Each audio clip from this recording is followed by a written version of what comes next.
Hello and welcome to the Invincible podcast, probably the best superhero podcast in the universe. This is the show where friends get to talk all things Invincible, a comic book and animated series created by Robert Kirkman, Corey Walker, and Ryan Ottley. I am one of your hosts, Wyatt, and I am joined, of course, by Ryan. Hello, everybody. TJ. It's pronounced Ryan Ottley. That's right. Ryan and Bill. Hi, everybody. Oh my God. How's it going? This is our first post SDCC episode. We have all made it back home and recovered somewhat. How's everybody doing? I don't feel like I'm fully recovered.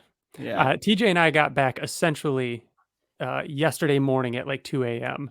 So yesterday was kind of just like a wash. Today was like the first day where it's like getting our sea legs back kind of thing to reality. Yeah. At least for myself. I don't know if it was the same for you, TJ, but like it, and then both days I worked yesterday and today.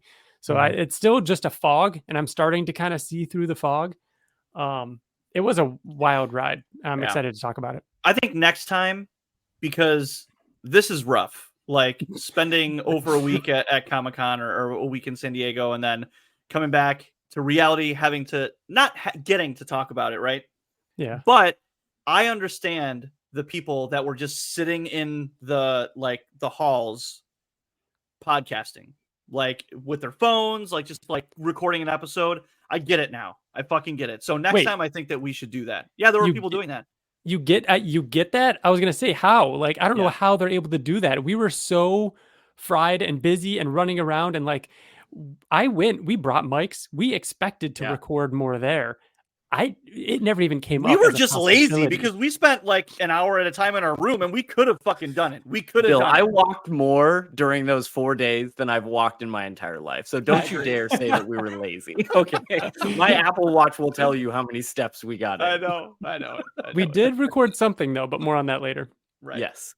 Oh yeah, go ahead, DJ. I was gonna say, like, when we went to San Diego, the 3-hour time difference, I never really fully adjusted to it the entire time that we were there until like the last day of Comic-Con.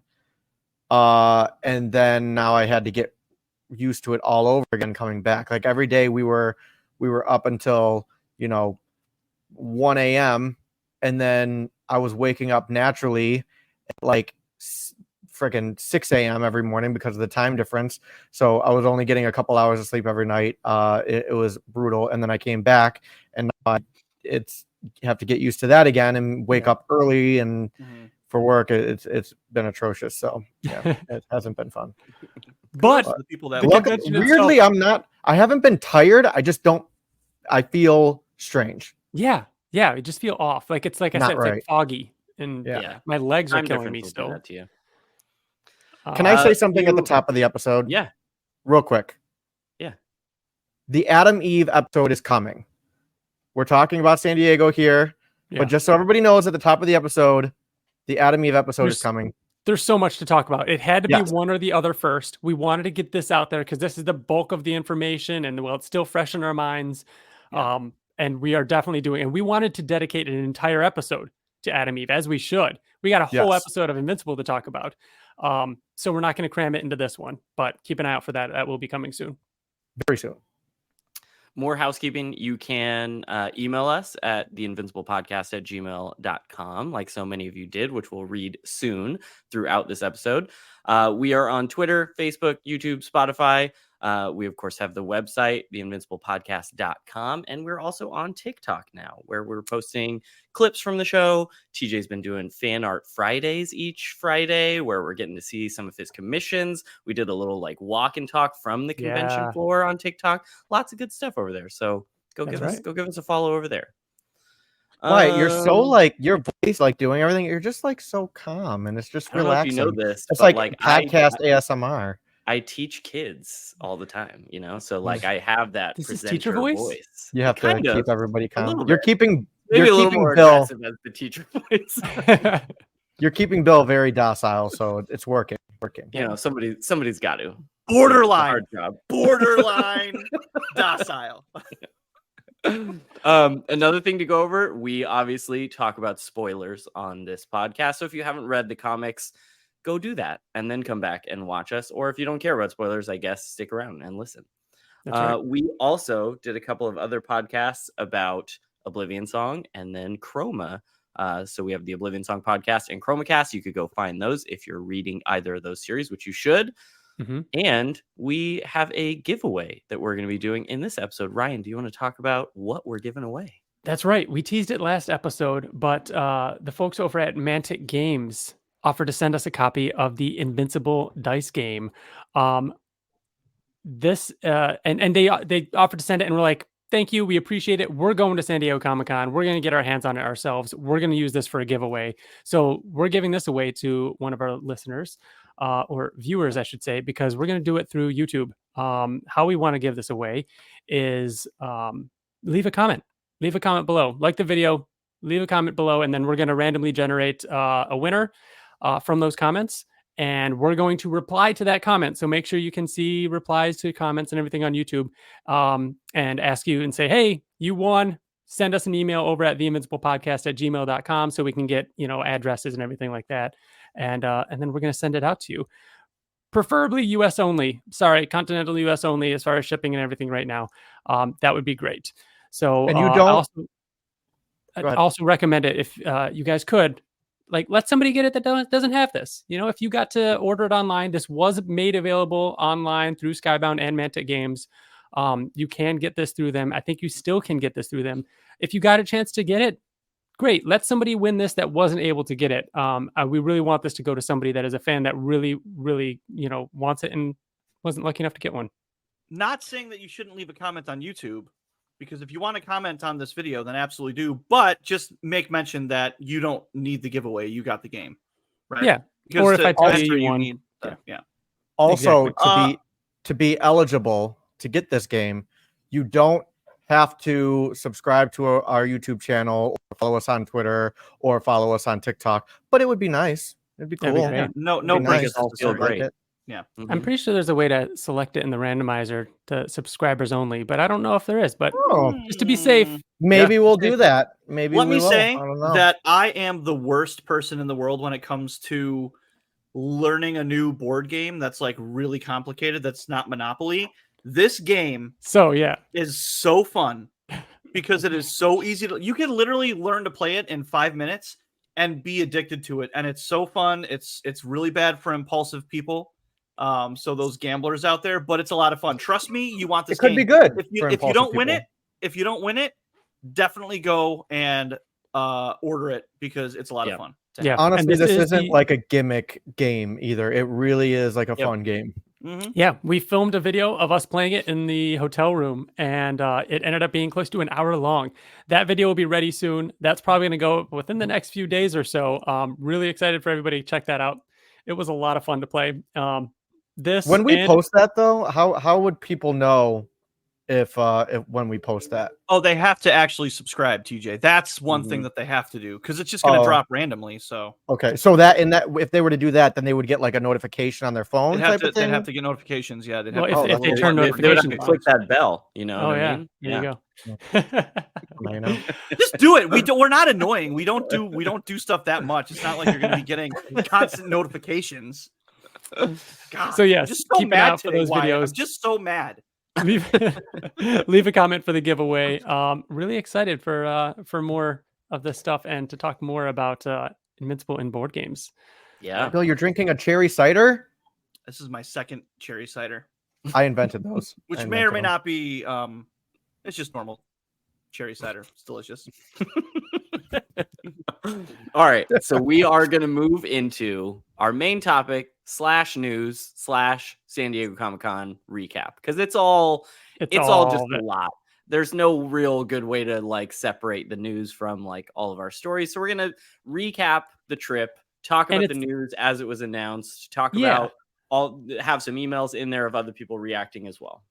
And I think going through it chronologically is going to help us wrap our head around this whole trip. That's what this podcast is about. We're not just talking about the news that happened. We're talking about the trip with the news as it happened. And at the very top, we just got to give a shout out to Kyle Higgins, who, if you've been listening to us, you know that he's a friend of ours. He reached out a long time ago to tell us about Radiant Black, and we've been friends with him ever since then. And getting to work with him, I've been helping out. Yeah, getting to help him out with Black Market Narrative and moderate the panel and do all that kind of stuff is what made it possible for us to go to San Diego Comic-Con. So a huge shout out to Kyle Higgins and all the comics through Black Market Narrative, which we strongly recommend, not only because we are so close to it, but we legitimately really enjoy those comic books. So big shout out to him and all of that. So check him out. To be clear, this was like a major dream of ours, and the things that happened at the con were incredible and could not have happened without Kyle. So yeah. we all thank you very much, Kyle. Go read Radiant Black and everything in the Massiverse. That's right. And then before we even actually went to Comic-Con, piece of news that happened in between our last episode is one of Ryan's predictions came true, and a mobile game was announced. Less than 24 hours. Guarding the Globe has been announced. Typical fashion. To lead into that, we do have an email from Jordan Gilbert. He says, "Hey guys, long time no talk. Hope all is well, and I'm enjoying Wyatt as the new addition to the show." Thank you, Jordan. He talks a little more about the Adam Eve special, which I've saved for when we do our Adam Eve episode. But he also adds, "I did want to ask you guys your thoughts on the outrage towards the announcement of Guarding the Globe mobile game that a lot of people seem to have thought it was a fake out and extremely misleading. As an Invincible fan, I'm excited to get anything new, but as mobile games are, they just might be revolving around a paywall. What do you guys think? Excited for the future of Invincible? Love always, Jordan Gilbert." I'll go first. Can I go? I have a lot to say. Go ahead, though. Okay. All right. I didn't know that there was outrage. A 4-hour episode. I didn't know. Invincible HQ called it. So I didn't know that there was outrage.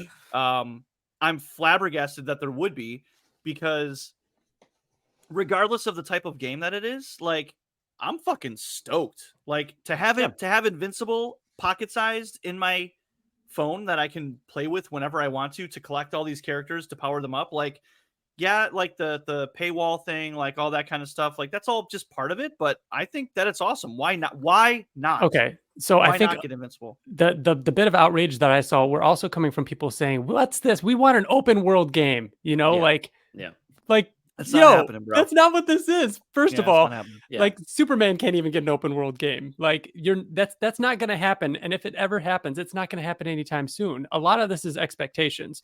Know what you're getting. Like, it's a mobile game. And you know what? We played a bunch of it at the convention. Can I talk about it? What's that?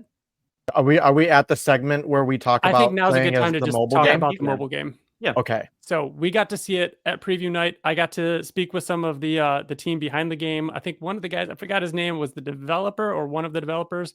I spent at least a half an hour talking to him. Like, he pulled out a notebook, was taking notes. Like, he had a Swedish accent or something. He was awesome. It was pretty cool. French. It's in French? Montpellier.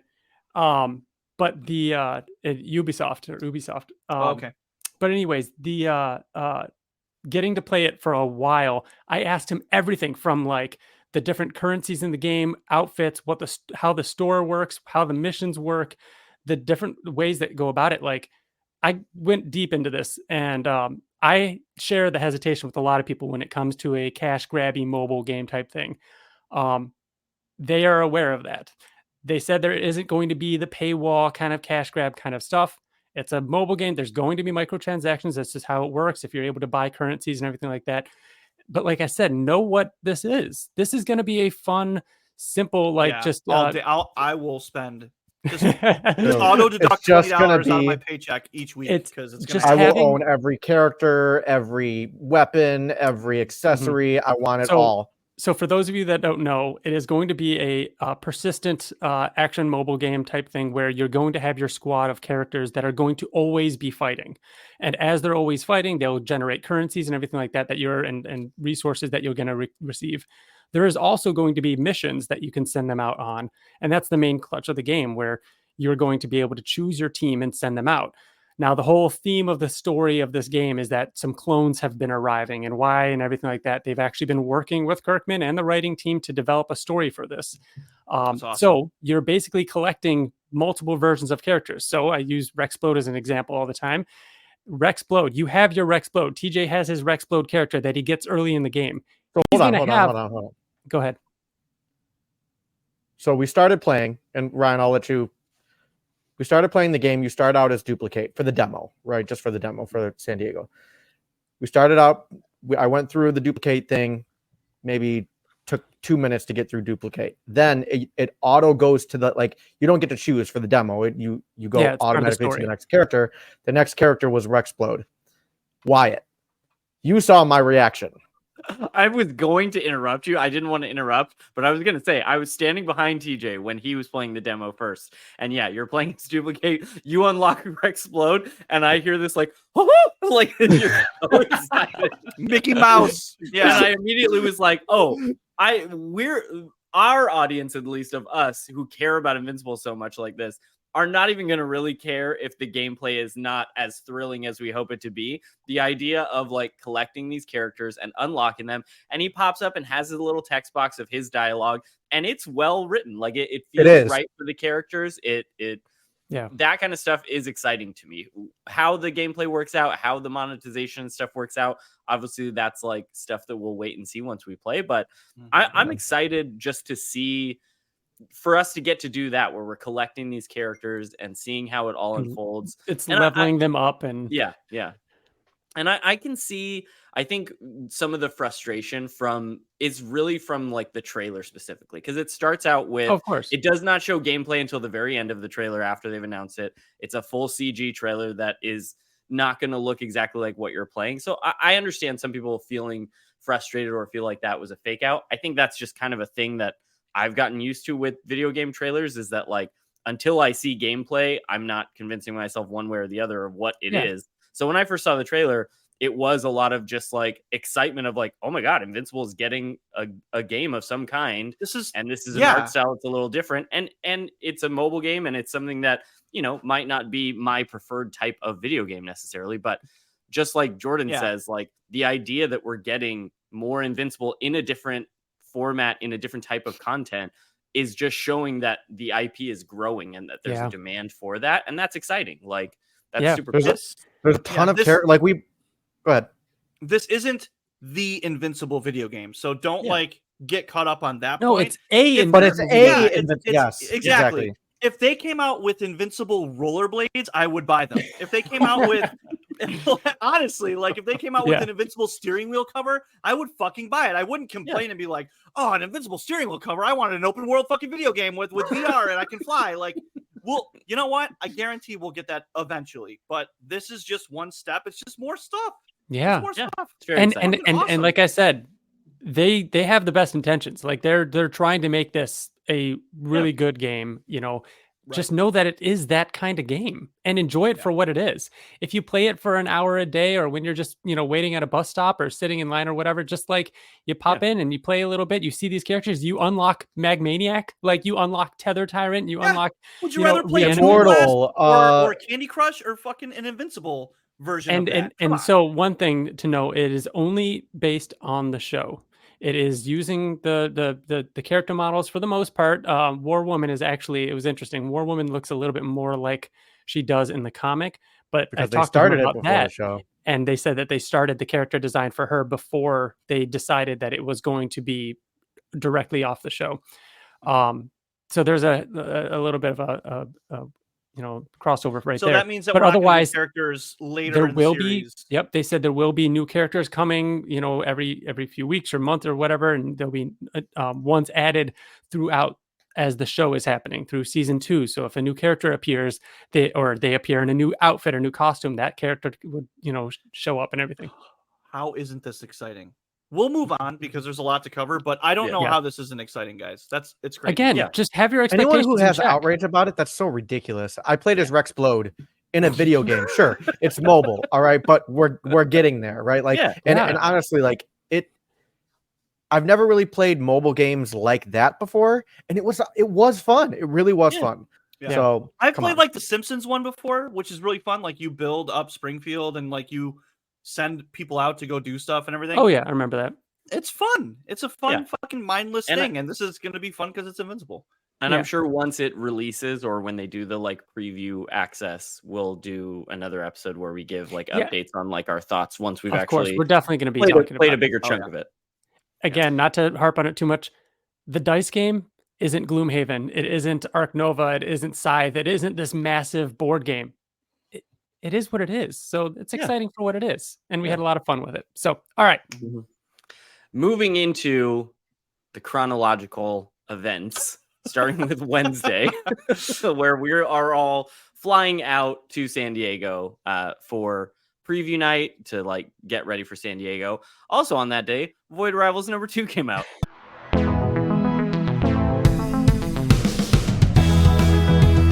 We're not going to talk about Void Rivals that much because we were all flying to Comic-Con during that. A lot of us like got to it a little bit later. I'm sure we are going to revisit Void Rivals in a future episode, but we will. It's Robert Kirkman and Lorenzo De Felici, so of course it's great. We'll talk about it. I read it an hour ago. Good stuff. Nice. We'll talk more about it later. So we all arrived. Nicole came with me. So it was me and Nicole flew in, and we got in a little bit earlier than you guys did because we had a much shorter flight than you guys. We got into our hotel, and then before you guys even got there, I went to go pick up my badges outside the con. And as I was like waiting to pick up my badges, Ryan Ottley just walked by me outside of the con, and I was like freaking out. I texted you guys about it.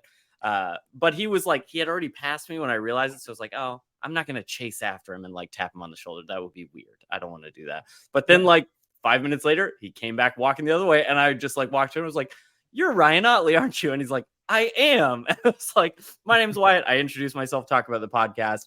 He was super nice, super excited. We were talking. He was telling me all about the Skybound booth because he had already gone inside. We were talking about the big giant building wrap that Invincible had.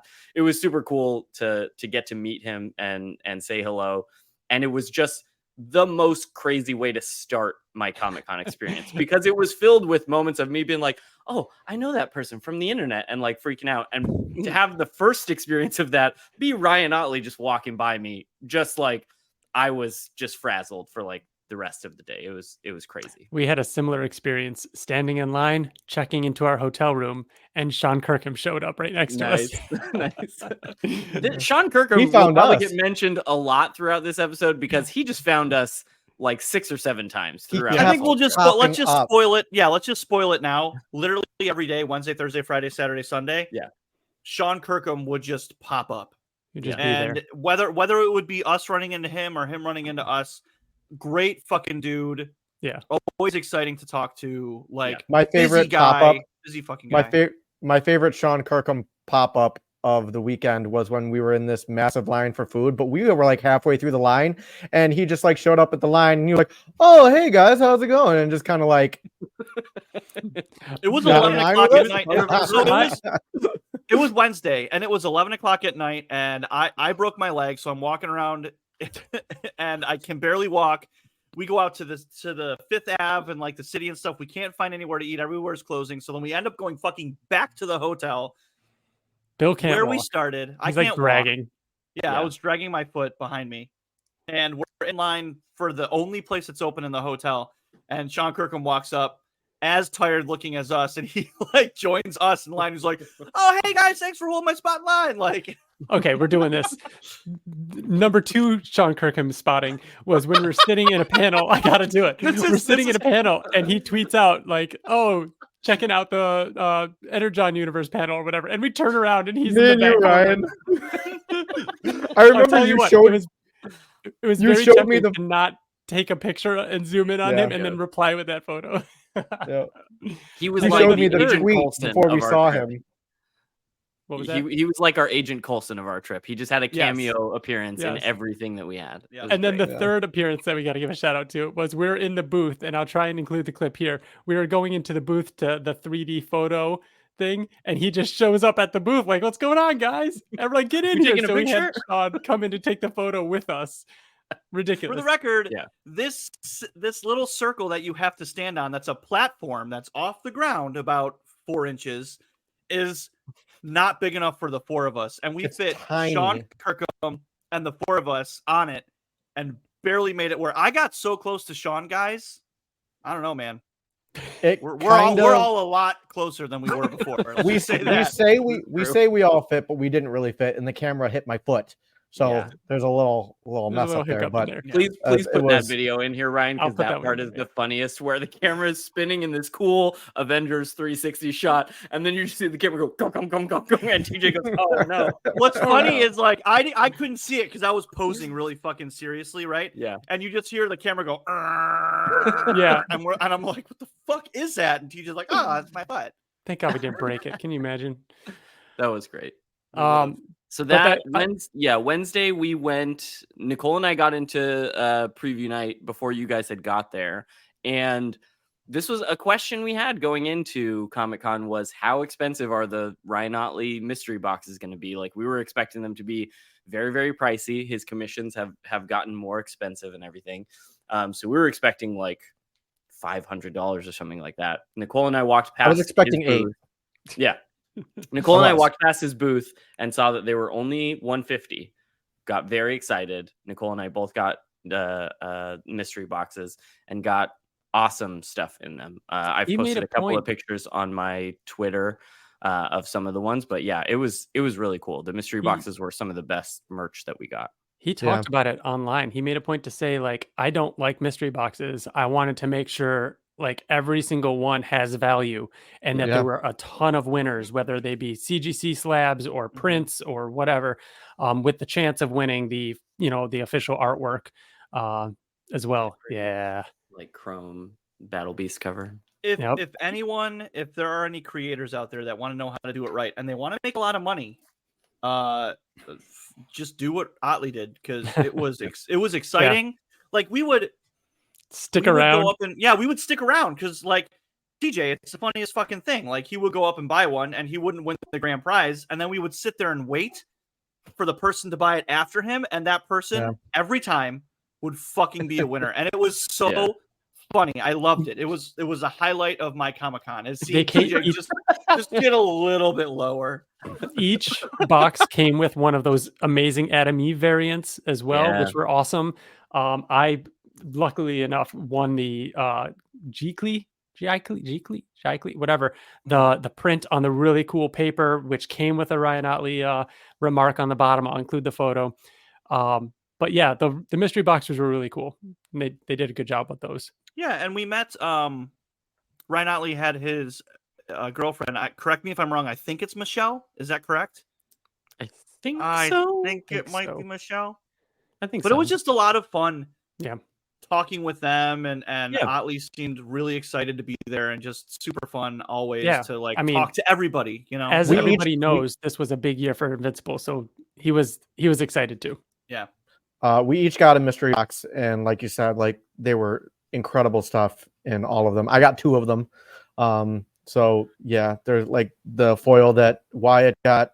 Ryan got the slab. I think Bill got a different foil of the same Battle Beast cover. So like, great comics in there. There's some signed stuff in there. There was some signed stuff in there. There's some Donny Cates signed stuff in there with Hulk. Oh yeah. It was really, really cool boxes. Yeah, I thought it was ironic that I got a signed issue 1 that was signed by Ottley. Very excited about that one. We also made it over to the Skybound booth. I mean, preview night had a lot because it was just overwhelming, and like, oh wow, this is like, we're seeing everything for the first time, and the convention hall is massive. It's huge. It was so big to the point where, like, if there was something at one end, it was common for us to just be like, nah, man, it's just, for the record, it's over there. Like, you have to set aside at least 20 minutes just to get to the side. Yeah. Preview night? Find out if there's a line. And then you might just be like, nope, it's gone, or they're not there, or Ryan's not at his table, or what. And then be like, guess I'm going to spend another 20 minutes going back to where I was. But you could do it in a way that is just like beelining it to where you have to go, or you could do it the fun way, which is what I did a lot of the time, which is just like zigzag between all of the vendors and just kind of see everything and take it all in. Yeah. But to be fair, preview night, I don't know why they call it preview night. It's fucking day 1 of the con. Like, everything is open. Like, no, for real. It's just an extra I think it's couple just hours it's a couple to see hours. stuff. Yeah. So we also got to check out the Skybound booth, which looked incredible. They did such a good job with the Invincible wraps on it. They had that new Invincible poster, which, by the way, this was announced like the day before as well. The Invincible poster coming soon. It had everybody crammed into the train. We've talked about this now on Twitter and everywhere else, but Duplicate had the numbers on her shirt that had the release date of the season, which we'll talk more about later. You get to see a bunch of little things. I posted them over on Twitter, but maybe I'll try and include them here if I remember. But having like Robot looking at the transformative curses or whatever, like working on Amanda's problem. You've got Debbie reading about being single in your 40s or that book. You've got the way Immortal's angstroms.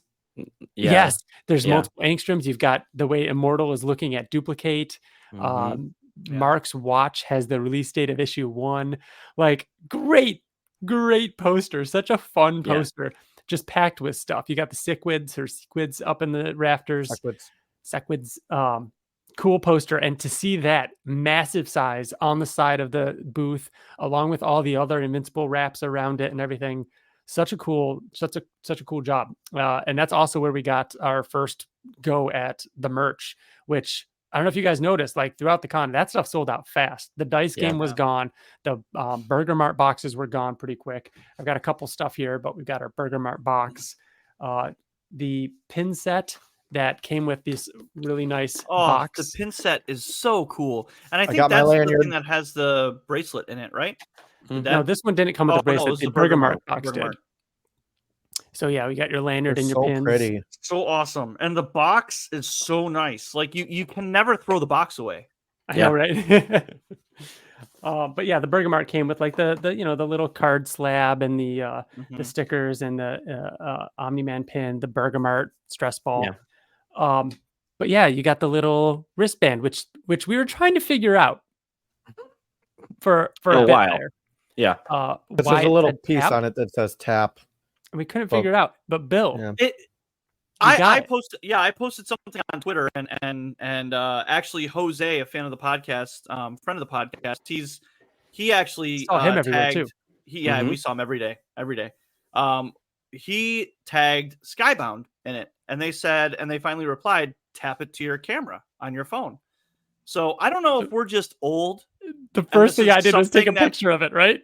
I did too. I was like waiting. Dude. Trying to scan it like a QR code. And I even said TJ. I was like, TJ, because he had it on at the time. I'm like, I think it's a QR code. They said use your camera. Yeah. The amount of time that I just spent going tapping it on her. So I did it. I was tapping it on my phone. So first of all, I gave the bracelet to Riker, my son. And so I'm in bed. It's like 11 o'clock at night, right? When I finally saw it. So I'm like getting clothes back on, and I'm like knocking on Riker's door. Riker, are you awake? So then I go, I'm like, give me my wristband. He has it on, and I'm like, I need it. I need the wristband. He's like asleep, and you're like pulling it. So then seriously, we're both sitting on his bed, and it's 11 o'clock at night, and we're like, what's happening? So then finally the link tree pops up, and it's very cool. It has I copied it on Twitter, but it's got a link to the Adam Eve episode, the trailer, some really cool 20th anniversary merch, and then some other cool links as well. So to the Instagram and stuff like that, like an exclusive web landing page of all that stuff. It's really neat. Cool. Very cool. Speaking of Jose, I ran into him for the first time Wednesday night when Nicole and I had got there and you guys weren't there yet. When we walked over to the Skybound booth, there was already this huge line. And like, I walked up to him, not knowing it was him, but he was holding a sign that said the line is capped here. And I was just like, hey, is this the end of the line? And he looks at me and goes, Wyatt? And I was like, how do you know who I am? I was like so concerned for a second. He's like, it's me, Jose. And I was like, oh my God. That was another like really cool moment of just like randomly running into somebody you weren't expecting to. And yeah, being recognized from the podcast was awesome. And yeah, we saw Jose probably every day and he was always great. Definitely. It was awesome. We also discovered that they had this like scavenger hunt type thing going on at the booth for something that we didn't know existed, which was the Capullo variant in black and white. So you had to do 4 different things. You had to take a picture in their wraparound booth that we already talked about. You had to listen to Impact Winter, the preview for that audiobook in one of their stations. you had to sign up for the new Skybound Insiders, which they completely revamped, by the way, and it's pretty cool looking. So check out Skybound Insiders. And then you had to either play Guarding the Globe or Wrestle Quest. And if you got all 4 of those, you turn the card in and get the free variant. That's it. Yeah, that was awesome. So then Thursday, the first like full day technically at the con, we went and found the big like building wrap that you might have seen on Ryan Ottley's Twitter, a bunch of people posting about it, and got to like just see Invincible giant billboard on a building and took some pictures of that. That was super awesome just to see it, you know, like that. Yeah. And then Thursday, there wasn't really any like big panels or anything that we were trying to go to. But then we ended up eventually meeting up with Mitch, who lives in San Diego. Mitch Crafton, as you know him from the podcast. And the enemy of my life. And TJ's mortal enemy, which was very fun. Piling into the back of his car. Oh my God. A little tricky with 4 of us piling into the back of his car. It was a little tight. It was a little tight. 5 of us. 5 of us. I know. Just 4 of us in the back. Yes, just 4 of us. Oh, in the yeah. back. Oh yeah. It felt. I said it then, but it felt very much. Anyone who's been 18 years old and like tunneling into a Ford Taurus, like a coupe, knows what this felt like. And I was like, wow. I thought that this part of my life was over with. Oh no. But I'm very glad that it's happening now. We were crammed in there, belting out yellow card. Like no, it was. Oh my God, it was a good time. But he showed us Old Town, took us to a great Mexican spot. Had some really good Mexican food where they were making tortillas right there on the spot and everything. Like just walking around, going to the little shops, getting some candy and some root beer and just hanging out. And it was just gorgeous. It was cool to see. I'm so glad we did that because otherwise we wouldn't really have seen much other than the convention both times, there and when he took us later to I forgot the area, not too far from the convention area, but right on the beach there or on the water. To a brewery and had a great time then too.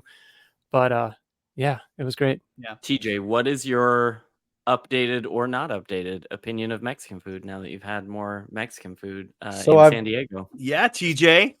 First of all, TJ, why are you wearing a fucking hoodie? Oh my gosh. Right, it's 80 degrees outside and you have a hoodie on. So I'm going to answer Wyatt's question, I think. So I think I just don't like the majority of Mexican ingredients. I don't like cilantro, tomatoes, olives, sour cream. I don't like salsa. Nicole has a theory that it's cumin that you're not cumin. Liking, I don't like cumin. Yeah, I like all that type of stuff. I don't like. But if I can get something that doesn't have any of those ingredients in it, then it's not bad.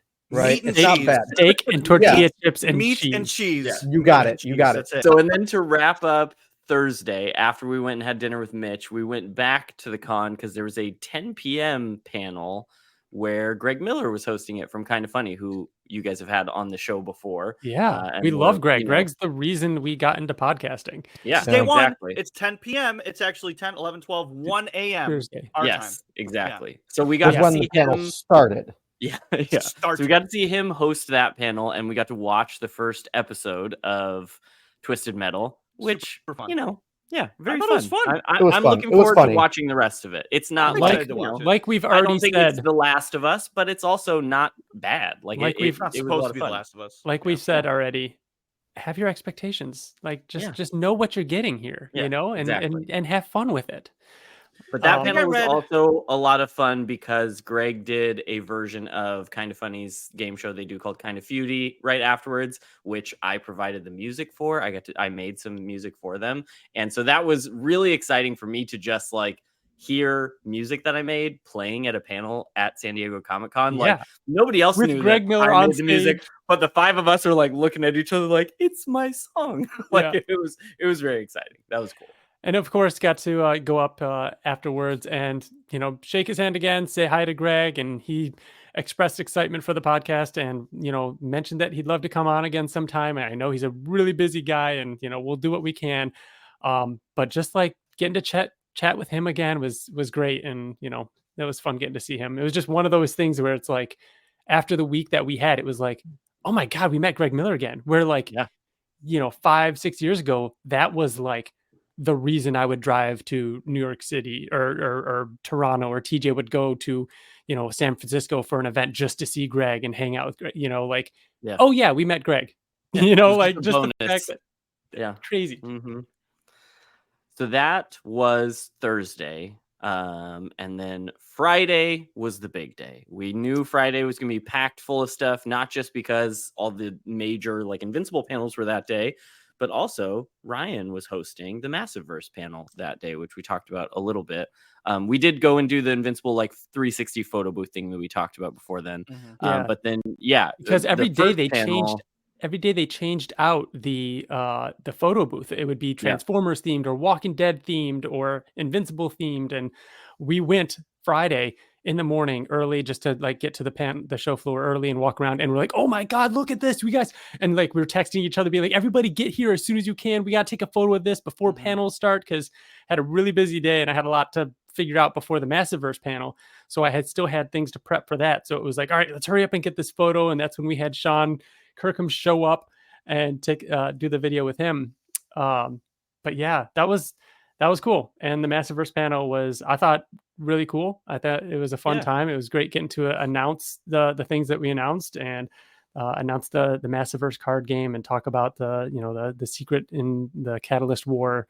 And it was exciting being up there and pretty nerve-wracking. So for it to just go up from there is pretty crazy. Yeah. So that was exciting because we watched Ryan host the Massiveverse panel. Nicole left that panel early to try and go save us seats in the Invincible panel room because the next two panels for Invincible were back to back. And before that, there was a Mortal Kombat panel happening. So before, the way that these work, we have to explain this because it happens a lot throughout the con. So the way that panels work is that you can go into a panel at any time. They don't empty the rooms. Whenever they let you in, they let you in. You could go in to a panel at 12 p.m., 12 o'clock noon, and just sit in the room and wait until a panel at fucking 8 o'clock if you wanted to. And some people did. And that's what people do to get to the front. So those are the most dedicated people. So that happened every day. So knowing that the Massiveverse panel that of course we absolutely want to be at ends and then the Invincible one starts in an hour, seems like a lot of time, but it's not when it takes you 20 minutes just to get from like one side of the con to the other because of how busy it is. So Nicole went to go and like save our seats, was doing her like that was, I'm sure, very stressful as well that she has to like guard 5 seats. Yeah, but she's in there. So as the Massiveverse panel wraps up, Ryan's still kind of like wrapping things up there, making sure they're good. Me and Bill and TJ walk over, or speed walking over to where the Invincible panel is, going as fast as we can. We're walking to the open doors of the panel. We see lines. We don't know what the lines are for. There's lots of panel rooms. We're not sure if that's for the Invincible panel. Not only that, but the doors were open. And I think they were open because there were people like just walking through. It's Bill in the front, then TJ, then me behind TJ. We're walking. Bill just keeps going through the doors. As TJ passes by the two people by the door, so they're like, wait, do you guys have restroom passes? Or you have to wait in line if you're not here. And I'm like, oh, our friend is inside. She's holding our seats. And he just looks at me and goes, we don't save seats. And so TJ's like, I'll go get him. I'll go get my friend. I'm just gonna run and get him. Standing there at the door. Ignorance is bliss, guys. Listen, ignorance is bliss. I didn't know, so I'm not just an asshole that intentionally cut hundreds of people in line. I just walked in. I could have been whistling. There was no malicious intent, really. TJ goes in. I'm standing there by the door. I can't just walk by and like I'm gonna make sure TJ helps. So they send me to the back of the line, which was. Every time I thought I found the back of the line, they're like, no, it keeps going outside. This is the break. Outside now. And so finally get there. This Ryan is when I show up. Making his way. Yeah. This is when I show up. I go up to the door and we were lucky enough to get reserved seats for the Saturday panel. Yeah. But I was told to ask for a certain person at the panel there. So, I was like, I'm just here to see so-and-so. I got to get these tickets from her. I'm not even here for this one. Because again, Ed Boon is on stage talking about Mortal Kombat 1. And as much as we'd like to see that, we just got to get in there. But no, that doesn't work. Back of the line. So I go find Wyatt. And again, that's not the line. That's not the line. Oh no, it's by the door. No, it's outside the door. It's outside under a tent across the country. And so I finally find Wyatt, and we're just texting like, oh, all right, Bill and TJ have seats. You guys are in there, with Nicole. We should be fine. It's just a matter of getting in there now. Yeah. And we just stood in a line for what was probably about 20 minutes. Can I tell our portion? Flashback to TJ's perspective. So I'm sitting down and I'm just like enjoying the panel. He ran. That was easy. Bill ran, and I was like, my friend doesn't know that he's not supposed to be in here. I was like, can I just run and get him? And the guy was like, yeah, just go get him. Right. So I run to go get Bill, and Bill's sitting next to Nicole. And I go in and I get in the like the aisle, and I was like, and I'm facing Bill. Like the screen is over here. I'm facing Bill, and I'm like, Bill. And I'm like, got my hands up. I'm like, dude, we got to go. We're not allowed to come in here. We need to leave. They're basically going to kick us out. Like, we have to go. We're not allowed to be in here right now. We got to go stand in line with Wyatt. And then Bill goes, like, looks at me and goes, I'm not leaving. Like, we have a seat. Like, I'm not leaving. And I go, said, unless they come over here to kick me out personally, I'm not leaving. I'm not getting up. And then I said, that's totally fine. Because I'm really just doing this for show, and I'm looking past you to make sure that no one's coming over right now to kick us out.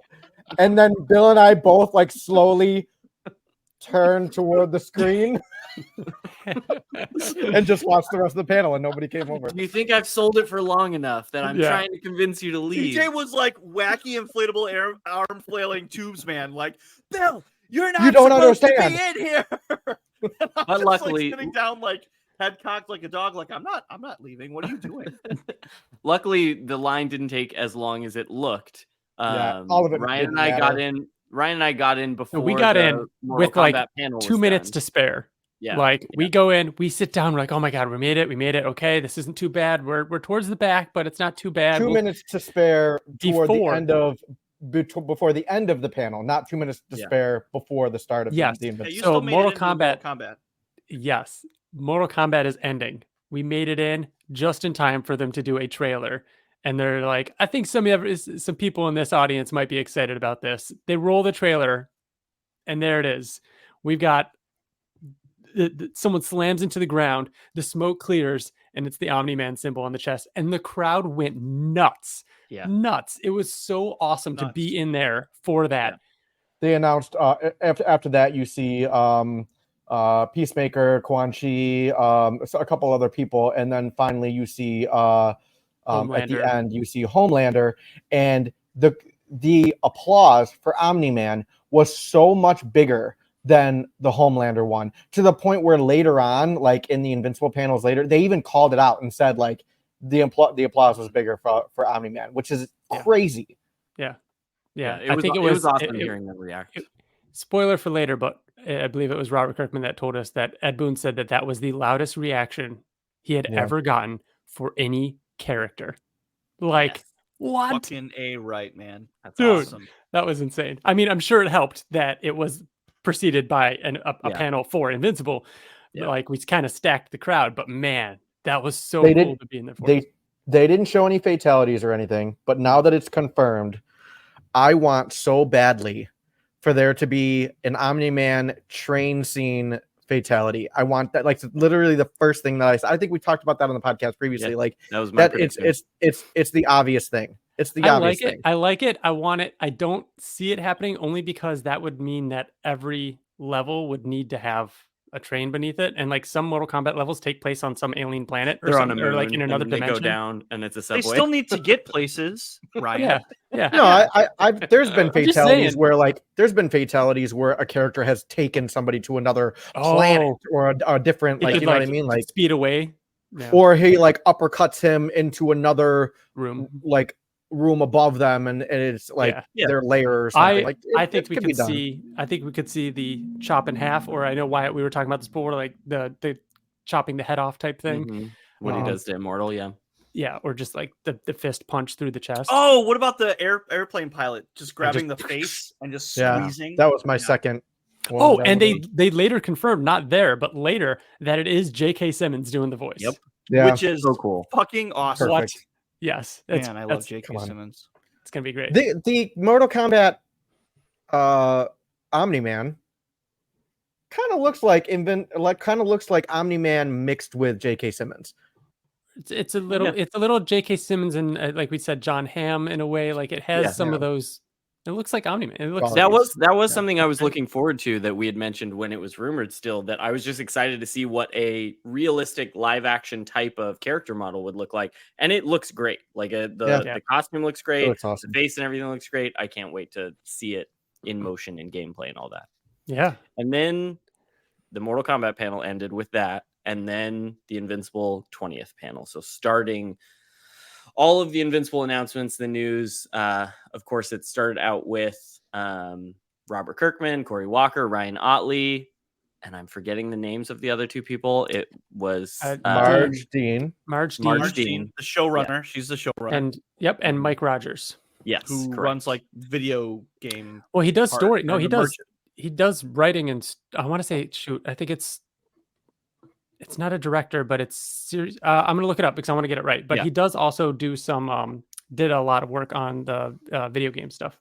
Yeah, but it was the five of them. Andrea Renee was hosting, and they started off just giving like some questions to Robert, Corey, and Ryan, asking them about their favorite issues of the comic. Go ahead. He is Ryan. the writer/narrative designer of Escape Academy, a video game that we'd love to play on stream. He's the VO director and a former writer. Okay. And I'm sorry. All right. Creative director of Invincible. Creative director. So nice. Very cool. So the panel going and they're asking questions to, like you said, Kirkman, Ottley, and Corey Walker. And we had never, we've seen Corey Walker in like the most recent interviews, like for the 20th anniversary that they did back in January. And then they were releasing clips here and there from month to month.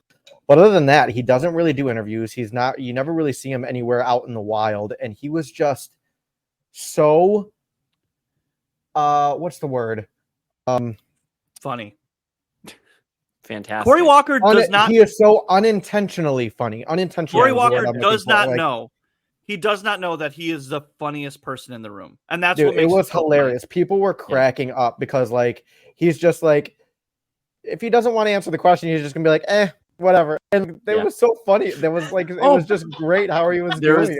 There was some good back and forth between him and Robert talking about how he tried to give Oliver a dog at one point. Oh yeah. He tried to draw a dog in, and they were Robert didn't like that, and they had to there was tons of fun back and forth as they were talking about their favorite issues, looking back on the comics. They did ask about are we gonna have new comics coming? Do you want to go back to that world and make more comics? And they all kind of explained that they're getting to work on the show is kind of scratching that itch for them, and that there's nothing that is being announced or that's coming on the comic side necessarily. Which I think we all kind of knew that, had that impression. It didn't seem deflective either. It felt like a very sincere answer. No, we're not. We're just doing this. And it was very sincere too. That they are working on Invincible sometimes 8+ hours a day. They are doing so much Invincible that for us to be well, what about a comic too? It's what do you mean? You know what I mean? You wanted season 2.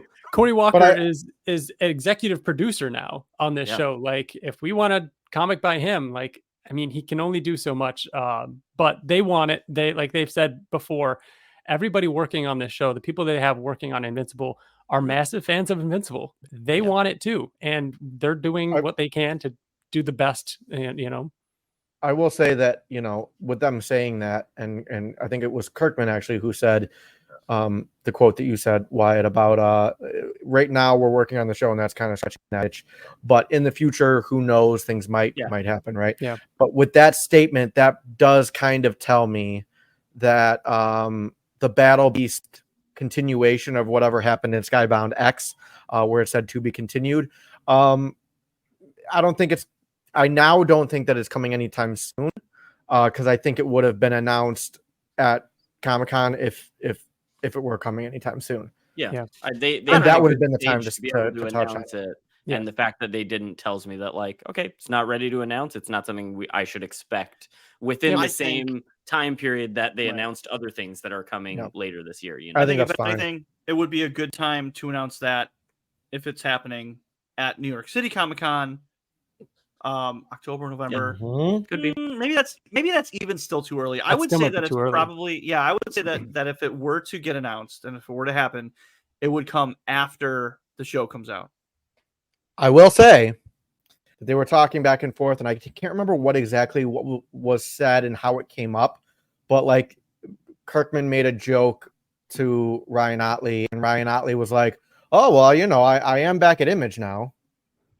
So we don't know what he's doing at Image. He has said this in previously or more recently that he is going back to Image. Now we know he is back at Image. We just don't know what he's doing yet. Yeah. So I'm hoping it's something creator owned by Ryan Ottley, like a fun comedy, like, you know, Grizzly Shark or something like that. Like that would be cool. I want that so bad.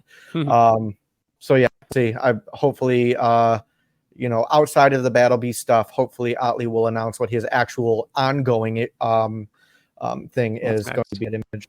So a nice surprise was that Andrea Renee hosted the panel, which we didn't expect. And we know her from Kind of Funny Games and Kind of Funny, and she was a host there for a long time. She's great, but it was really cool when she starts talking about like all the reactions. Did you expect, you know, this kind of reaction to season 1? And they have these videos. Great segue, Ryan. The videos playing. Thank you, man. I do. This was the second best thing that happened in all of San Diego Comic-Con. They have the videos. This was the loudest we got. The videos playing on the screen, and they're showing like the thumbnails, the of all these all these reaction videos of people with their shocked faces reacting to season 1, like, like, you know what I mean, like all the things. And we look at each other, and I look at TJ. And I looked at Ryan and I was like, come on. And I look at TJ and I'm like, there's no way. We don't do those kind of videos. We don't do the reaction type stuff. And then it popped. There it is, our issue 100 review episode thumbnail, which I hate, but whatever.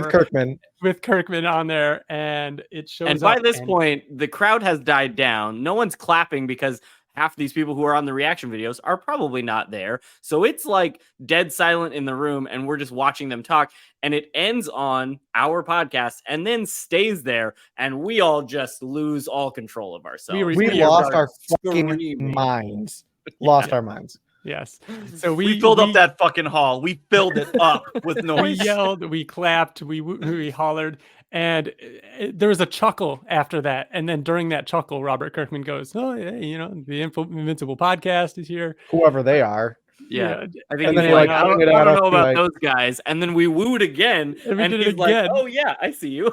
Yes. And then there was a little bit more laughter after that, whether or not that is picked up on the official VO or VOD if they actually post that, hopefully.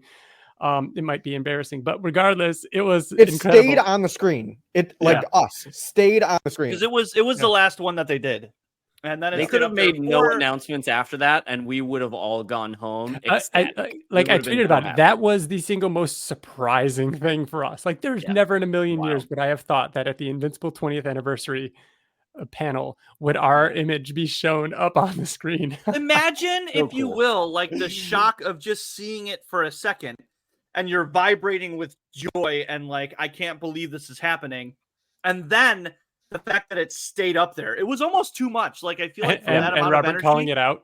I like almost passed out. Like, I think we talked to Robert afterwards, and I was like, I shit my pants, dude. I shit my pants. And he was like, that's our goal, to make you shit your pants. No, we'll say this because we're kind of getting ahead of ourselves. Like Bill just said, we did talk to Kirkman, which we will get to that. But what actually was said was, Bill, I think you asked him. Somebody asked him. I asked him if he knew. Did you know that we were going to be on the screen?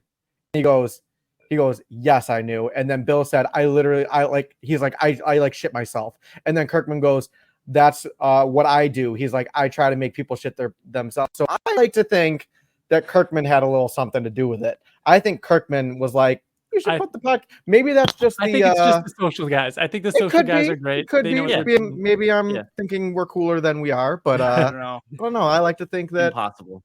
Yeah. So So then probably the second best joke of the entire panel happened, which was the where's season 2 William meme. Where's season 2 William? And then they changed the slide on the thing and it says, here's season 2 William. And it was William's the design. It was the character design for season 2 William. Fantastic. And I love Kirkman was even like, I hope you like it because this is the only season 2 William you're going to see in any of the stuff we release. So you've been asking for it. Here he is. There's season 2 William.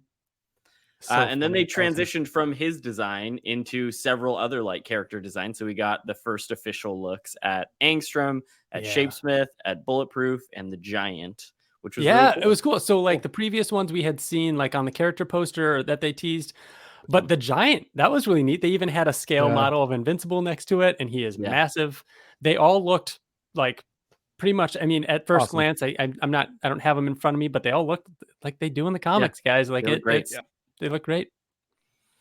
And then they also unbound lead character design, so all these characters look like the comic book. Yeah. They just look right. Even if there are like changes, like Rexplode has some design changes with his outfit, but it looks right. Like it looks great. And then they also announced the Invincible Nendroid figure that was there at Comic-Con, but just in the like gray version, not painted yet. That's super cool. We got to see in person too at that booth. You could go up to it and see it. I actually have an email here. This says this is from Mike Barrett. Mike Barrett wrote in to us and says, "Hi, Invincible Podcast crew. For the board game nerds out there like Ryan and I, can you more thoroughly explain the Invincible tabletop games that were announced at San Diego Comic-Con?" Love, Mike Barrett. Okay, so give me a minute here. We've got 2 games that were announced. Let's timestamp this because you're going to need to take a bathroom break at this point. So go take a bathroom break, and then Ryan can spend an hour talking about tabletop games. We can do separate videos. I promised. I wish I can go for an hour. I don't. There isn't a whole lot of information about these yet. The first one that never matters for us. We just fucking speculate for hours. The first one was called Escape from Mars. It's a social deduction game. I think we might be hearing more about this sooner rather than later. We got Gen Con coming up. But this is a game by Skybound Tabletop. And this one is expected in the first quarter of 2024. This lightweight hidden identity game is based on the fan favorite 4th episode of the season, Neil Armstrong Eat Your Heart Out. Fans can play as one of 3 unique teams with their own victory conditions. So imagine like a Among Us board game or like a werewolf like type game. It's social deduction. It's going to be like you have certain roles that you have to play in order to achieve your goal. And what you can be is either the heroes attempting to keep all the astronauts safe. You could be an astronaut attempting to escape from Mars without being infected by a sequid, or you can be infected with a sequid and attempt to infiltrate the rocket and spread the invasion to Earth. So again, you've got the sequids, which are your werewolf. You've got your astronauts, which might be like your villagers, and you've got your hero, which might be a whatever hero type character in the werewolf type of game. This could be a lot of fun for parties, or maybe like we'll maybe hopefully do some kind of stream or something with that. But that should be a lot of fun. Then you've got the hero building game, which is a bit heavier weight. This game is by this one was pulling it up. Direwolf Games. This is the same studio that makes Clank and Clank Legacy and Clank Catacombs and everything like that, a very popular game, as well as Dune Imperium, one of the top rated games out right now. Dune Imperium. We still haven't played. No. Dune Imperium is a very well received game. We love Dune. I've been wanting to play this game. So this is from like a real like renowned video game publisher. This one looks really neat. A brief description of this one is here fans can play as Mark Grayson and the teen team. I know you can play as Mark, Adam Eve, Robot, and Rexplode. Those are the ones that they showed. To use their powers to work together to protect the Earth. It's a fusion of bag building and tableau building, which allows them to customize their hero. What bag building is? Because I don't know. And people say it, and it just makes me mad because I don't understand it. Here's I'm going to use the dice game as I'm going to use the dice game as an example, Bill. Say you have a bag, right? You're leveling up and you might do something that allows you to take yellow dice out of your bag and put more red dice in your bag. So every time you attack, your odds are increased of pulling red dice instead of yellow dice. So you're getting stronger. So it's still a chance of, there's still randomness in there, but you get to go in there and take certain things out or add things to it that will increase your chances. Or like say you unlock certain abilities, but from the picture, it looks like there's different cubes. You have a bag of different cubes. The red cubes are really bad. You could take some red cubes out as you level up, but like the blue cubes might be your special ability. You only got like 2 in there, but as you level up, maybe you'll put more in there. So when you reach in to grab something for when you attack or do whatever, your chances are changing and you're leveling up. Do you reach into a literal bag? Oh yeah. It's nice too. It's and cool. in the photo, it's a nice it says Yeah. Invincible Velvet, like a velvet velour, like a velour bag. I don't know. But it says fusion of bag building and tableau building allows players to customize their hero with each game as they push luck and risk crashing to deal with numerous threats and rescue both civilians and their fellow heroes. Its campaign-based gameplay takes players through the key events of the story. And I've seen an image of it, that shows you fighting Doc Seismic, and throughout the game, you're trying to stop him from, destroying certain monuments. That's one campaign, right? So you could have like a Mount Rushmore campaign, a college campaign against Reanimin. Exactly. Like a Titan one or something. And so you'll play through these different stories while you level up and work together. That is like a dream scenario for me. The fact that this exists and is coming from such a renowned publisher as the company that's making Dune Imperium, Bill, this is one of the highlights for me. Can you tell everyone when these board games are coming out, in the words of Russ Livingston? Soon. Hopefully. Thank you. Hopefully. Thank you. It took you a second, but I saw you get it. I saw it quick. And I'm just going to... I was like, where is it? Where is it in the notes? Just throwing this out there, the hero building game absolutely looks like the kind of game that can get an expansion with missions for season 2 events or more characters. Cool. Like the cards and stuff like that. The scenario cards. That would be cool. Can't wait. So that I popped off hard for those. That was really exciting. But that's not all. This kept going. This is still the first Invincible panel. We talked about the mobile game. Plenty. That was coming out. But I love the focus on Adam Eve. I love it. I never thought that I would love it as much as I am, but they're coming out with how would you describe this video game? What type of video game is it? Like they described it as a RPG. choice-based visual novel. Yeah. Oh, Ryan's got we got the trailer right now if we want to. So and just so everyone knows, it is only available on Steam right now, which would be PC, I believe, right? Yeah. Well, Steam, I don't. Whether or not you can run Steam on your Mac or whether or not they allow it to be down, that's up in the air. But they did specify it is not coming to console or mobile. It is coming right now, is just Steam, PC. Yeah. Okay, here's the trailer. It's kind of watching react to this.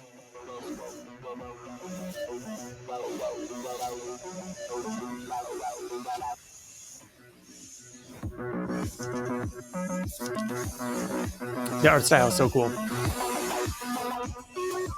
Visual novel. Yep. Dude, Universa showing up. Universa. Yeah. Yeah.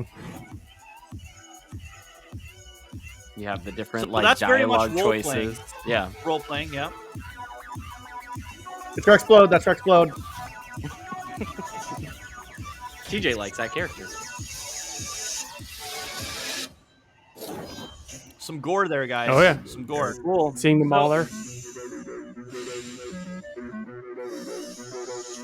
Very cool. I think what's awesome And is that says based on the comic book, right? So that's going to be more. So- I mean, obviously we have Universa. They've said so on Twitter that this is not canonical to either the show or the comic, which I love. We are at the point where we are getting Invincible stories that are non-canonical, that are just telling stories with these characters in this world that just exist on their own. And part of the reason for them saying that it's not part of the canon is because of that choice-based stuff. Like you can choose different dialogue and that will take you on a different path. Very similar to Telltale games is what it looks like, where you may end up with a very different ending than someone else playing it. So yeah, And this I was the most excited in terms of like the extra stuff not related to the comics or the show. This was, I think, the one that got me most excited. Yeah, they talked about the combat too. So the combat is turn-based. So very much like old school Final Fantasy games, which would be very, very exciting too. So it looks like it's cool. It's going to be paced really fun. Like there's going to be just graphic novel or digital novel story stuff, the RPG elements where you can choose like what you say, and then also the turn-based combat. Yeah, very exciting. And again, what a great panel to show it at because of all the love Adam Eve is getting. Yeah, and that was where they ended the first Invincible panel, the 20th anniversary one. So they ended there, basically walked off stage, and then 15 minutes later started in the same room the Invincible show panel, where Robert Kirkman came back out with his name from Collider, I'm forgetting. Steve Weintraub came out. He was hosting, where it was now all focused on the show. Started off just kind of like talking about the road to season 2, how there's been the long gap.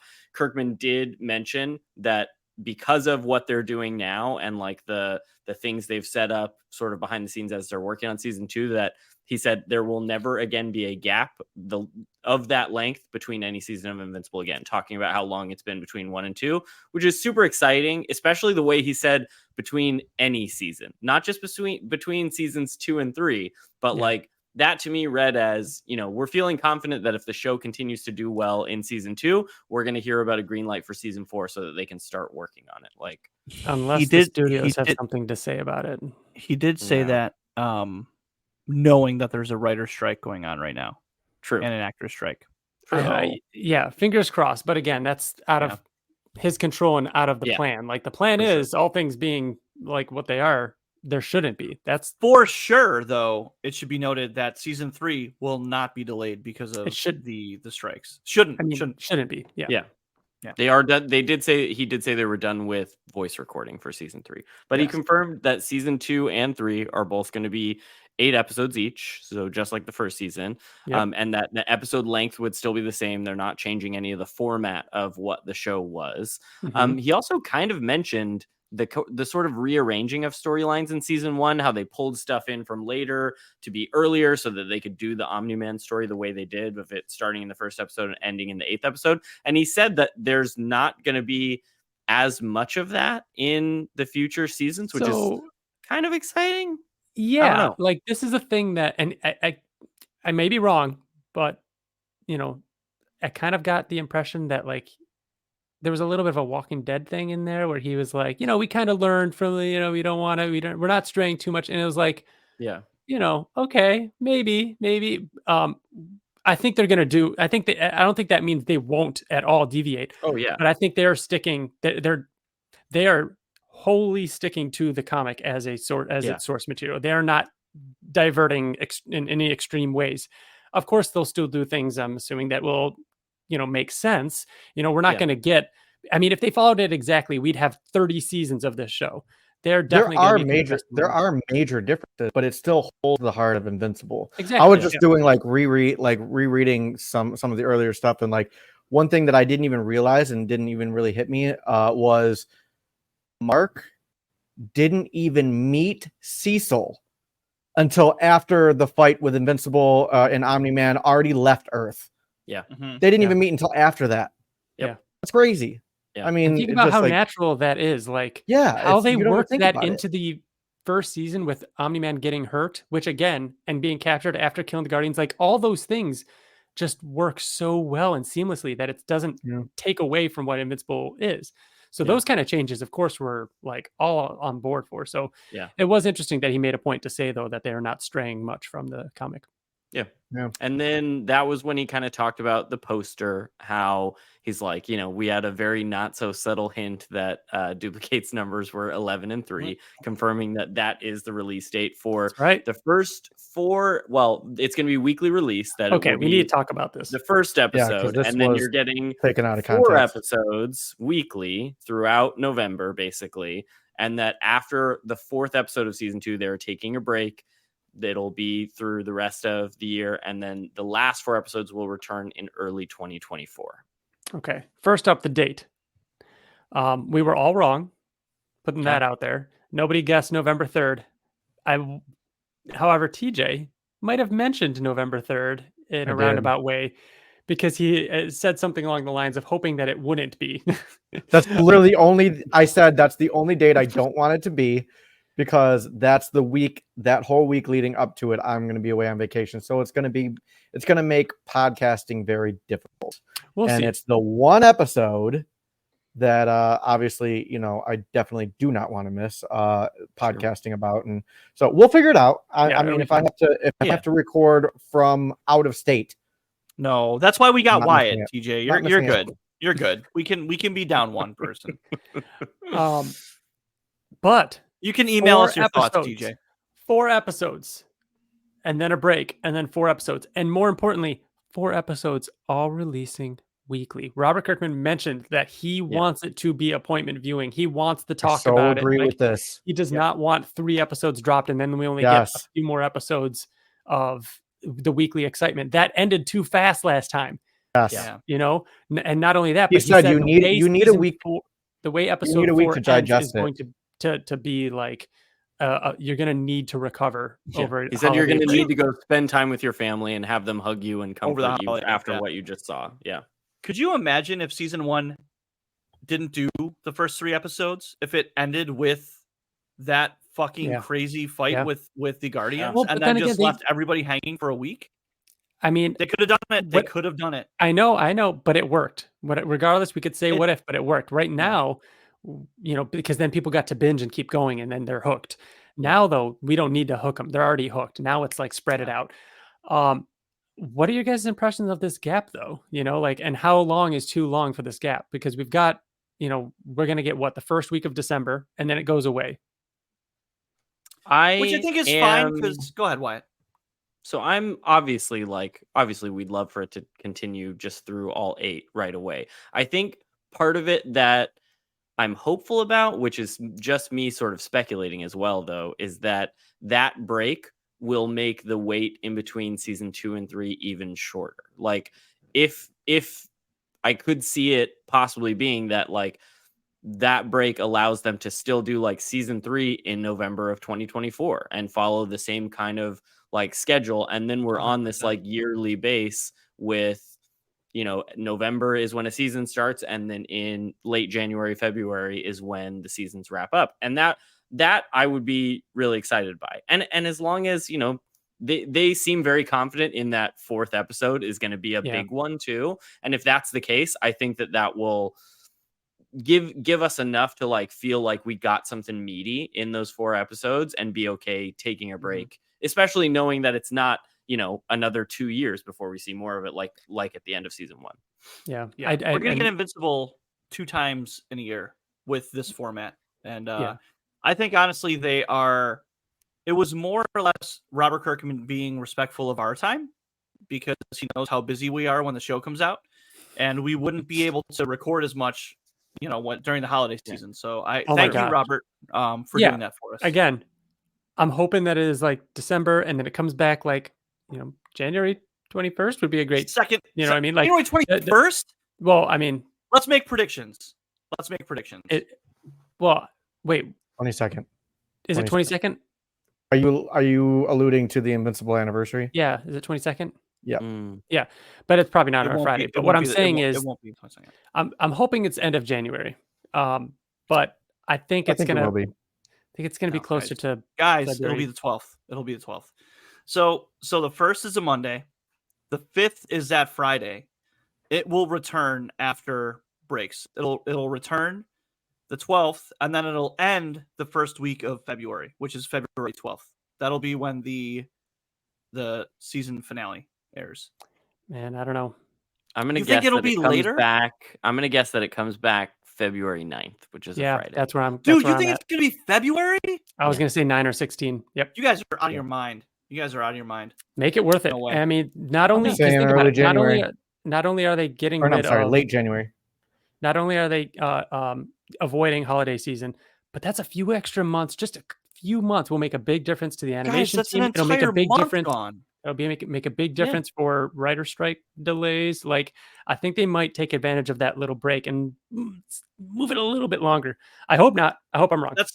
You're wrong. You're 100% wrong, because that's 5 weeks. Yeah. It's 5 weeks without Invincible. There's some shows that, like, think of Breaking Bad's final season. They took like a year in the middle of their season. I know. I don't like to What do you think mean, about that. Bill? It's much longer than 5 weeks. No, it would I'm saying if it comes back the second week of January, that would be 6 weeks off.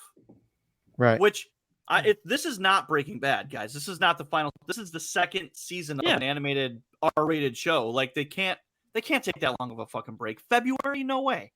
Yeah. No way. I would bet my first child on it. I can. Oh my God. All right. Well, we'll see. Either way, I agree. It'll come in January. Excited about the weekly format, though. Man, getting to talk about it every week is going to be very fun. And then not have to do an episode where we talk about 3 episodes in one again. Yeah. That was a fucking long ass episode. 3 hours, I think. If you look back, it's a 3-hour long episode. You guys have talked about that initial like period of time of trying to do all of that, and it has been something that was like, oh man, that's going to be like, that'll be intense. So this did kind of put me at ease to be like, okay, 4 weeks of intensity, lots of podcast recording, and then a break. I'm good with that. That sounds good. It's gonna be great. So that was when they kind of transitioned to the trailer. This is where they finally played the trailer. It was awesome to just hear again the crowd erupting at moments. Like, it could be a trailer for anything, and in that setting, I would be like ecstatic because you just feel the energy of everybody in the room. It could be a trailer for Paddington 3. And exactly. It would be, I got the trailer right here. You guys want to watch it together? I've only seen this a handful of times, maybe 3 at the most, including seeing it at San Diego. So I haven't like really scrutinized it yet.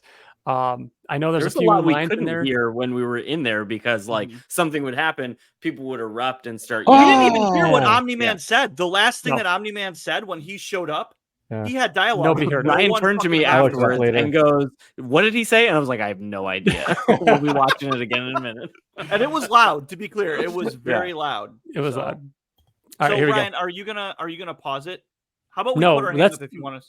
Let's just watch it. Let's just watch it through, and if we talk about things, we can go back to it. Okay. For some of you, it probably seemed like this day would never come. Carl Winslow. Maybe you're even wondering if you're ready for this. For what comes next. You have no idea what I'm capable of. I didn't know who he was. Oh my gosh, what's happening to Invincible? Oh gosh, Tether. I don't fight friends because I would win. I love how there's quotes over the names. There's only one way this kid goes back out there, and that's on a very short leash. I'm just I love Doc Seismic in this, man. You know people try to kill us every single day, right? I don't care how old he is. He needs to go down now. Maybe if you trained more and complained less, we could get back to saving lives. Yes. Oh my God. Make him pay for what he did to you. Welcome, son of he who slayed my husband. I am a normal human superhero. I wish he was dead too, not for your sake. Kill fast, ask questions later. Viltrumite against Viltrumite. That has not happened since the Great Purge. Yeah, man. People flipped out. Yeah. You should have died at birth. Yeah, that was completely inaudible. We couldn't hear any of that at the end there. It was amazing. It was screaming when Omni-Man was back. When they cut to that screen where it did the "and joining season 2" and the names start popping up and you're hearing the quotes. It went from like low cheers, and as the screen filled up, it just got louder and louder, and people just like freaking out cheering. I love that. Like, when season 1 of the show came out, I feel like a big talking point was like, look how stacked this cast is. Mark Hamill, Sandra Oh, J.K. Simmons, all these people, like, and to have this trailer not just be like doing the Super Smash Brothers thing, everybody's back, it's everybody you remember, and then have an entire another screen filled with names that just caused people to lose their minds was so cool. It was such a cool way to frame the trailer. Wyatt, you did a great job pulling out not only some of those quotes, but some of the highlights of this. We got graduation right at the get-go. We've seen that in the comics. Really cool to have Carl Winslow back. It's very obvious that it starts with it's about time. Hold on. Like, are you guys even ready? They're talking about season 2. Yeah. But right now I'm going to put a disclaimer out there. There's something really cool about this trailer that if you read the comics, you can kind of see what they're doing. So spoiler warning. This is spoilers for season 2 based on knowledge of the comics. Yeah. So now's your chance to bail out or skip ahead a bit. But I love that this trailer is really showing the dark side of Mark and like teeing up this like evil version of him. And the way the things that people are saying are really attacking like his character and everything. And you see Mark in Times Square. You see that scene from Angstrom Levy's introduction in his issue. Like very smart marketing, very smart. It makes me want cool. It's misdirection more. It's misdirection, and it's really smart how they're doing it. Like my nephew knows nothing about Invincible, and I sent him the trailer, and he was just like, "Holy shit!" And he's like talking about like predictions and stuff, and he could, like, I don't know. It's just, I don't know. It's genius, and even Kirkman like alluded to a misdirection. Like, so awesome, so good. Getting to see, I mean, everything in that trailer, it's great. But the thing that I think is most exciting are all those quotes at the end, man. Yeah, those are the things that I loved the most. We did get confirmation that Sterling K. Brown is Angstrom Levy. Yeah, that was amazing. Was not supposed to say. yeah. Kirkman mentions, he's like, Sterling K. Brown is playing Angstrom Levy. I'm not supposed to say that. I can see the Amazon people looking at me. They're real mad right now. And you can like, that wasn't on a slide or anything. So it really, and even like Weintraub, I think, was like, oh wow, that's not on here. Not like on here. You could tell that was something that Kirkman was not supposed to say, which was very funny. So I will say Sterling K. Brown, like this is awesome. He was the best character in that show. He was. Oh, this is amazing. He has such he can be very, very serious and have this intensity to him too, and still sound super, intelligent. Like this is going to be perfect. Yeah. Wyatt, have you watched This Is Us? I haven't. I've seen a lot of clips from it, and I've seen a lot of clips specifically with him that are like very intense emotional scenes as well. So yeah, I'm thrilled that he's playing Angstrom. I think he's going to crush it. He's just such a phenomenal actor. Like I think he won an Emmy for that role. I'm not sure. Like he's just so much like, I don't know. It's just it's insane. This show just keeps getting the best people attached to it, and it's awesome. I can't. Man, so it's such a perfect casting. So good. So Sterling K. Brown's, quote, make him pay for what he did to your world. Sounds awesome. Then we've got welcome, son of who slayed my husband. Welcome, son of he who slayed my husband. That one I'm not. Which is a female voice. I couldn't tell specifically who of the names it was, but I think somebody was theorizing it. It might have been in one of the emails we had or just online that somebody was theorizing that could be Aquarius's wife in the storyline where Mark goes down into the ocean and has makes to like sense. But I can't them. imagine they're doing that episode. That does make sense because they could be doing it very shortened and like just as a moment rather than making that a whole episode. Because I agree, that's not going to be a whole episode. Like, why not? I think that was a really funny issue, and I think that if you want, just thinking about the ramifications of it, did what it do really lead to anything else? I could see it. It could be quick. It could just reintroduce kind of Scarecrow in Dark Knight, or I could see it being like an intro, the intro of an episode, and we get the tail end of that story, and the rest of the story that came before it is almost implied, like that type of thing. Like he's finishing up an adventure that he just said that we weren't a part of. I can see something like that happening. Do you think she'd sound like that, or do you think she'd sound more like? I think she'd sound underwater. More like Ross with So then that leaves anyone else that was married. That could leave really good. Why? That could be a wife of Darkwing.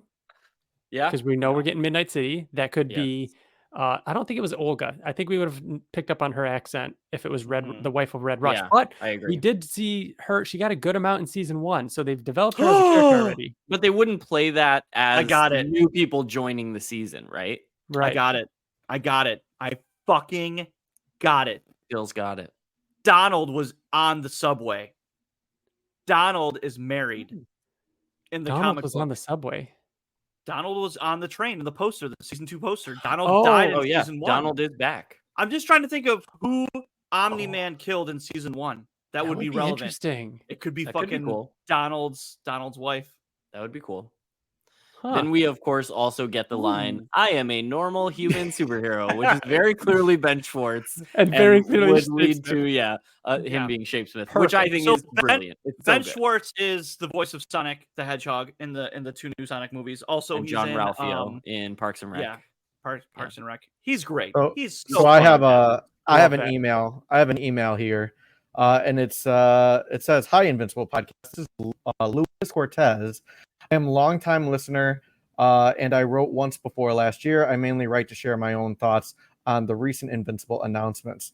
I want to point out 2 things from the Comic-Con promotional material. First, from the teaser trailer for season 2, it sounds like Ben Schwartz is reading the line, 'I am a normal human superhero.' I think this means he is playing Shapesmith, which is awesome. Second, with Donald coming back in season 2, I hope we see him have his character arc with the Brit comics, where he later finds out he is now mostly a robot and so slowly comes to terms with that. Looking forward to hearing your thoughts on San Diego Comic-Con in the podcast." Thanks. That's weird. That we talked about Yes, those things. and please include Rick. Please include Rick in that storyline, because then we can get more of Rick and William. And, yeah. Oh, it's definitely coming. So you got it right there. So that would be great. I don't think there's any question that it's Ben Schwartz. I think. Here's the for sure. The David Diggs one, which I love him. That I'm very excited about. Yeah. His quote, "I wish she was dead," it's either "I wish she was dead too," or "I wish he was dead too, but not for your sake." I turned the captions on, and I think it's she. Really? I think he says she, I which wish is she was dead too, but not for your sake. Yeah. So your sake, who is he talking to? Who do we think that he's talking to? This one could be a new character. I have no idea. I have no idea. Then there's kill first, ask questions later. Kill. That line. That's popped leader up of the right Lizard League. when Leader of the Lizard League. I think. Yeah, I could see that. Because he just sounds like he's talking like this. Yeah, he is. I agree, and because hopefully he's going to have a much bigger role.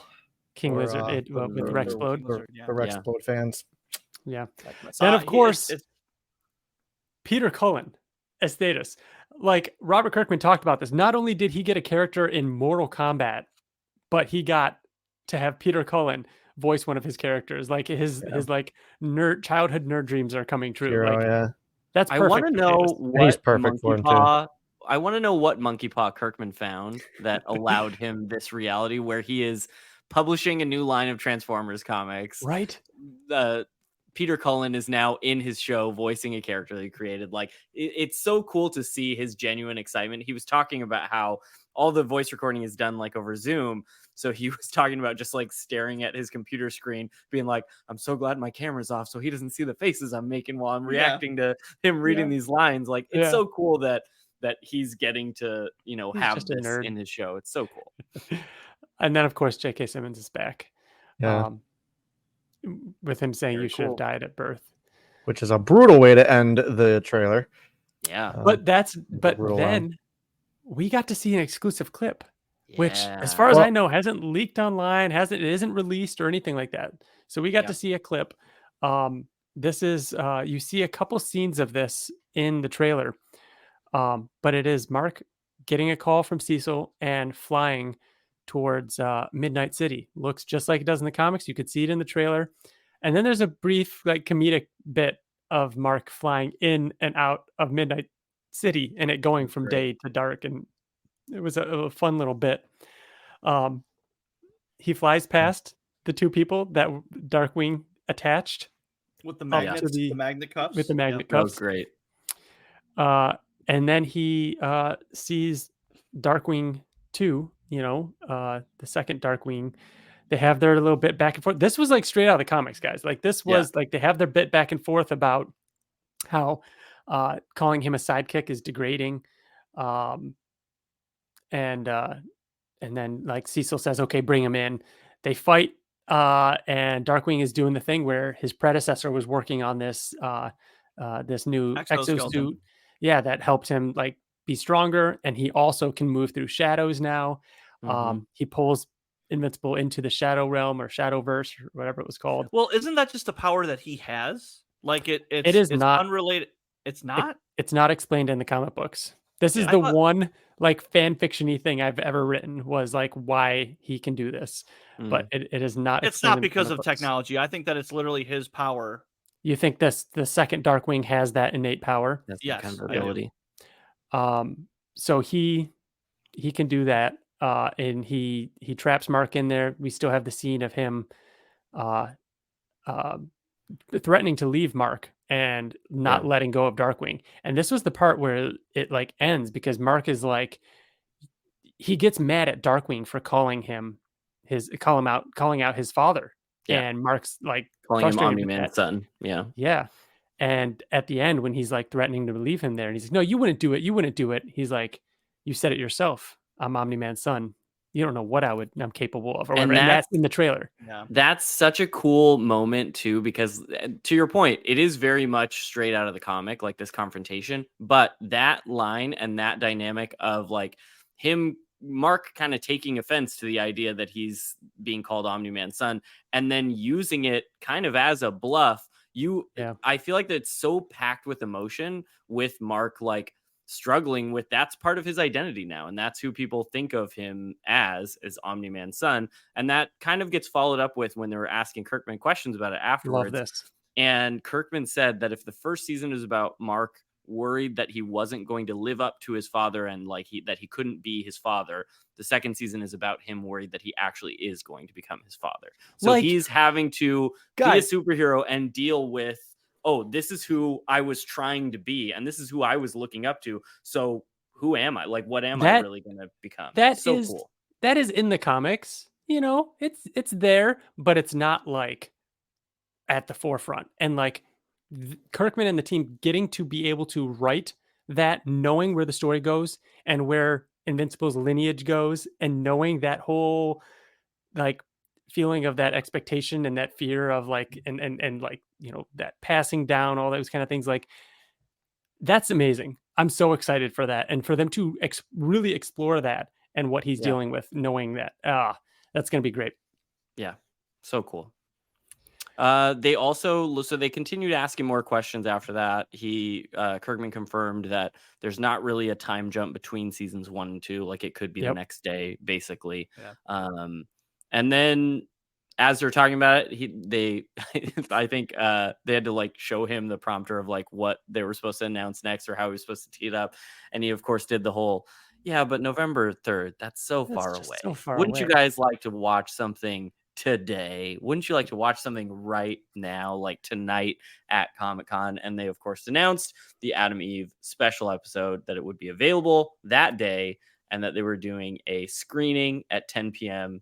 At Comic-Con for all of us to watch, which was so cool, so exciting. I think they released the trailer for that in the panel. Yeah, and then they showed the trailer. What an insane thing to do! Like we've got this fan base that is just fervorous, that they just want more. They want more, and it's like, all right, guys, here's your date. Here's your trailer. November 3rd. It's coming later this year. It's coming. It's coming. You know what? How about an hour-long episode now? It's out now. Like all that waiting, and it's here. It's already here. Like you don't need. It's not like a trailer. Now you got to wait 4 or 5 more months. It's not. No, it's out now. An hour-long episode. This isn't like just a quick 10-minute like clip or anything like that.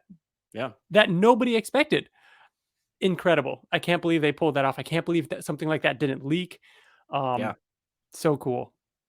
Yeah, and we will have an entire episode dedicated to talking about our feelings on that. So because we then went to the screening after that, there was a little bit of a break in there for us to kind of like recover a bit. We filmed our video with quick impressions and favorite highlights and stuff like that.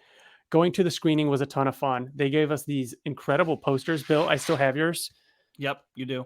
These incredible posters of the poster that they've released. Like it pops out. The pin. Yeah. And it's all embossed. So the Pinfinity.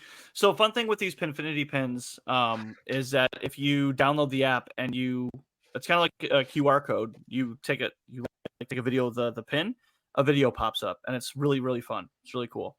Yeah. So that was our Friday, which was insane, right? Yes. Yeah, that was the biggest day, the busiest day for sure. And then Saturday, the only main big panel for sure we were going to go to was Kirkman was doing a panel in Hall H, which like Ryan mentioned, we were very lucky to get reserved seats for, so we didn't have to worry about waiting in line or anything.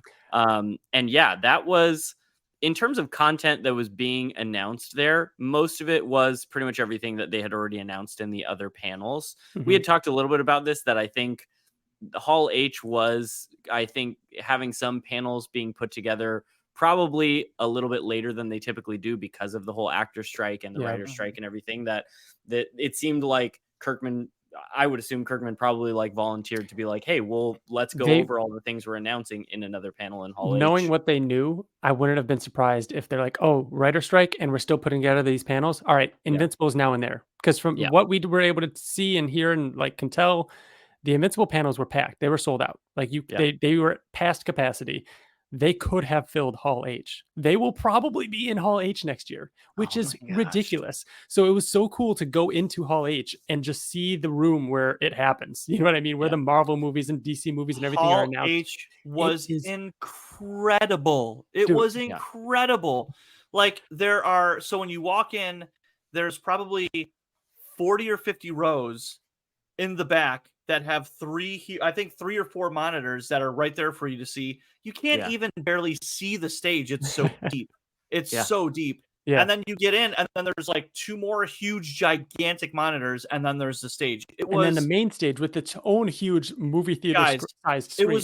It was just sitting in Hall H, knowing what's been in that room was an incredible experience. It was like seeing a blue whale for the first time. You're swimming in the ocean and a blue whale. How can a room be this big? And you're like, oh my God, what am I? I'm seeing God right now. It was. Yeah, I didn't know that Hall H was that God, big. Bill, I didn't know you liked it that much. Shit.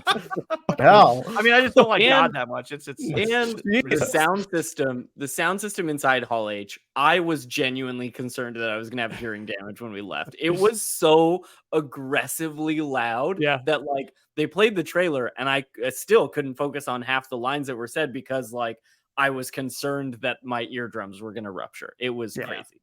So it was fun getting to see. The coolest feel was the chairs vibrating during all the scenes and the trailers and stuff. It was nuts. And I thought that it was a little funny that the actual chairs, they're just like chairs, just like table chairs. They're nothing crazy, but they are nicer than all the rest of the halls. Oh yeah. Yeah. Did you guys and it was funny. It was funny too, because we had the reserved seats. So we got to go up to where the little green back seats were. We just found some empty ones, sat down. And as we're sitting there for probably 15 minutes, and Bill turns to us and goes, does anybody else feel kind of upset that nobody's come to check our passes to make sure that we're allowed to have these seats? And as he said that, a guy just appears can I see your tickets, please? And we're like, tickets, please. So much. It was very funny. So that was cool. It was like the first time you get ID'd when you're 21 and you're drinking at a bar. You're like, yes, you can see my ID. Bill's like, I didn't sneak into this one and go past the line this time. I actually have a ticket. But getting to see those trailers again on that stage was awesome. Then we made it over to the Energon Universe panel, which was a lot of fun. Daniel Warren Johnson up there, and he's awesome. Josh Williamson and Kirkman and Sean Makowitz, and getting to see them talk about the Energon Universe and Void Rivals and Transformers, and talk a bit about the future of that, what it's like and how it came about. Also really great. Got to get an exclusive ash can and everything for that, which was cool. Very cool. Super cool. Daniel Warren Johnson, you would not know that he is one of the most prolific comic book creators right now. He's an artist, he's a writer, and he is so fucking cool to just listen to him talk. And he's so excited about stuff. He's not he's not like he's just genuine. Yeah, he's really genuine. He doesn't seem like he's an asshole at all, which you kind of feel like someone would be at that level. Just a cool fucking guy. Just a cool guy. And then we must have just passed out.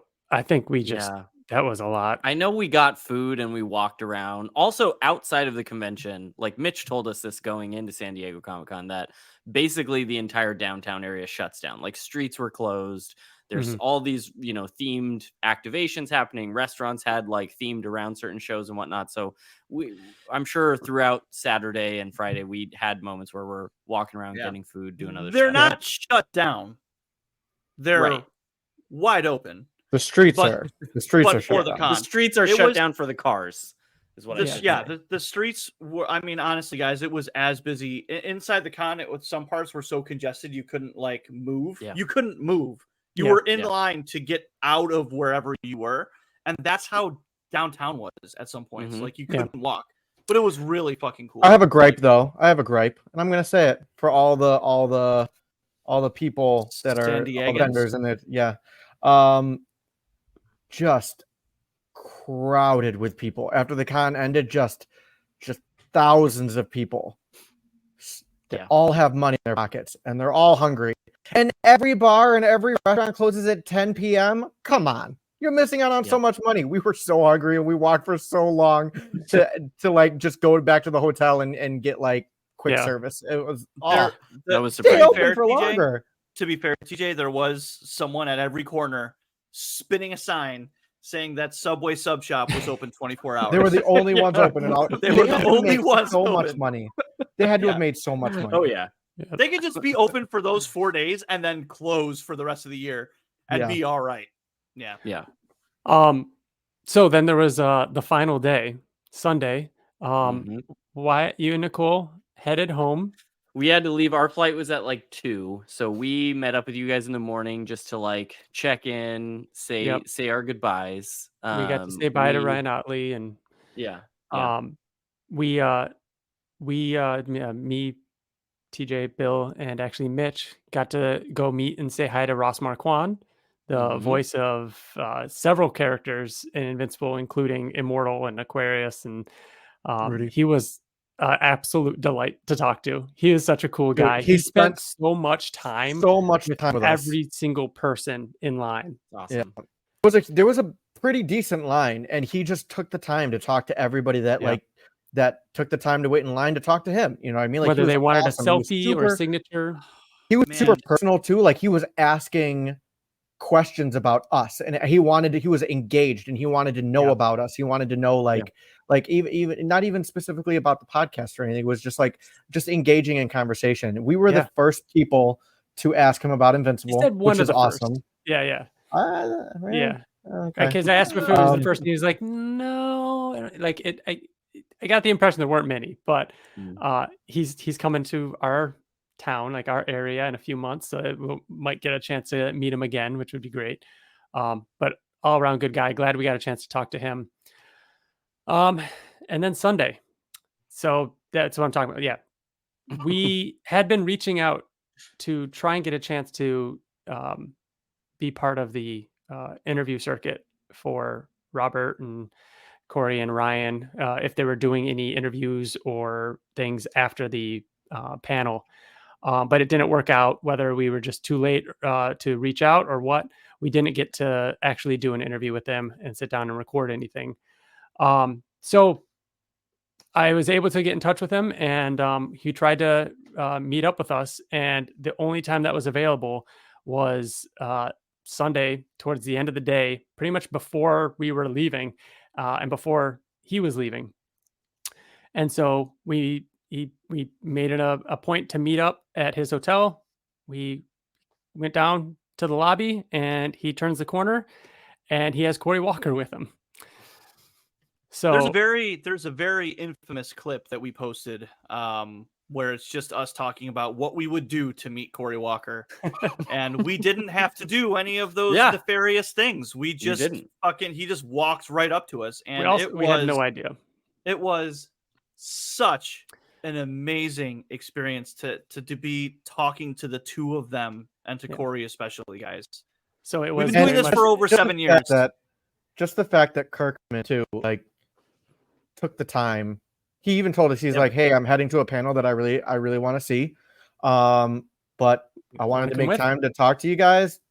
Come with me if you want to come with me. Maybe we can chat a little bit afterwards." So we joined him for a really awesome panel about covers, about comic book covers, and it had McFarlane there and a bunch of other really awesome artists. One of the other artists was the one that did the art for the comic convention itself, like the San Diego Comic-Con convention. So it was just them talking about their different random covers and where they got the ideas for them and inspiration. It was really good. It was really funny. So on the way to the panel, it's because Wyatt, you knew that we were trying to meet up with Robert and it might happen. And so we told you, like, hey, well, we really wanted you to get a chance to meet. So while we were walking to that panel with Robert Kirkman, I called you, Wyatt. Yeah. So when Nicole and I were getting ready to leave, because we had to leave at like 11 to make sure we're at the airport, I joked with you guys and with Nicole. I was like, I know he's still trying to make it happen. I know the minute that I get on the plane, he's gonna call you guys. Like, it's part of the Invincible curse. Now that I'm part of the podcast, I have you understand it. You understand it. So I joked about that and was like, hey, I cannot possibly be disappointed with my Comic-Con experience. Like, met Ottley, got to talk to him outside the con, just me and him. Like, that was incredible. All the stuff that happened. So cool. But yeah, we head to the airport, head to our gate, get through security and everything. And our flight actually got delayed by like 20 minutes. And in that 20 minutes where we're still like waiting for our gate, I get a call from Ryan and I'm like, hey, what's up? And he's like, hey, do you have a minute? I'm like, yeah, sure. And you just go, okay, hang on. And I like look at my phone to see if you're going to try to FaceTime me or something. And I put the phone back to my ear and I just hear Robert Kirkman go, hey, Wyatt, sorry, we missed you. And I was just like, that's okay. Like, immediately just like, and Nicole looks at me and is like, you're talking to Robert Kirkman, aren't you? And like, she could tell just by my face that I was like freaking out. And he's like, yeah, we've just been really busy. And we talked about all the stuff that got announced. It was like, yeah, it's been so cool. It's been, everything you guys announced. Thank you so much. And he's like, yeah. Do you want to talk to Corey? And at that point, I didn't even know that Corey was with him or with you guys or whatever. So it was like, that one sure. I didn't expect. That one I did not expect. And I felt a little bad. I was like, because I was like, oh, this will be a fun little surprise for Wyatt. Robert Kirkman on the phone. You're a smart guy. You could talk about Invincible. It'd be a fun little surprise. When he said you want to talk to Corey, I was like, oh my God. Because I put myself in your position where if that happened to me, oh man, I was already, to be like, fair, frozen. Corey's face looked the same too. Like, he did. Sure. He was like, I was already like frozen, and I had like, I think I was like grabbing Nicole's leg as I'm like talking on the phone, and then he's like, "Do you want to talk to Corey?" Nicole afterwards was like, "You've like gripped onto my leg." I think at that point, but it was again so awesome. He's so nice. We just talked about all the stuff that got announced, and I just thanked both of them for everything that they're doing with Invincible right now.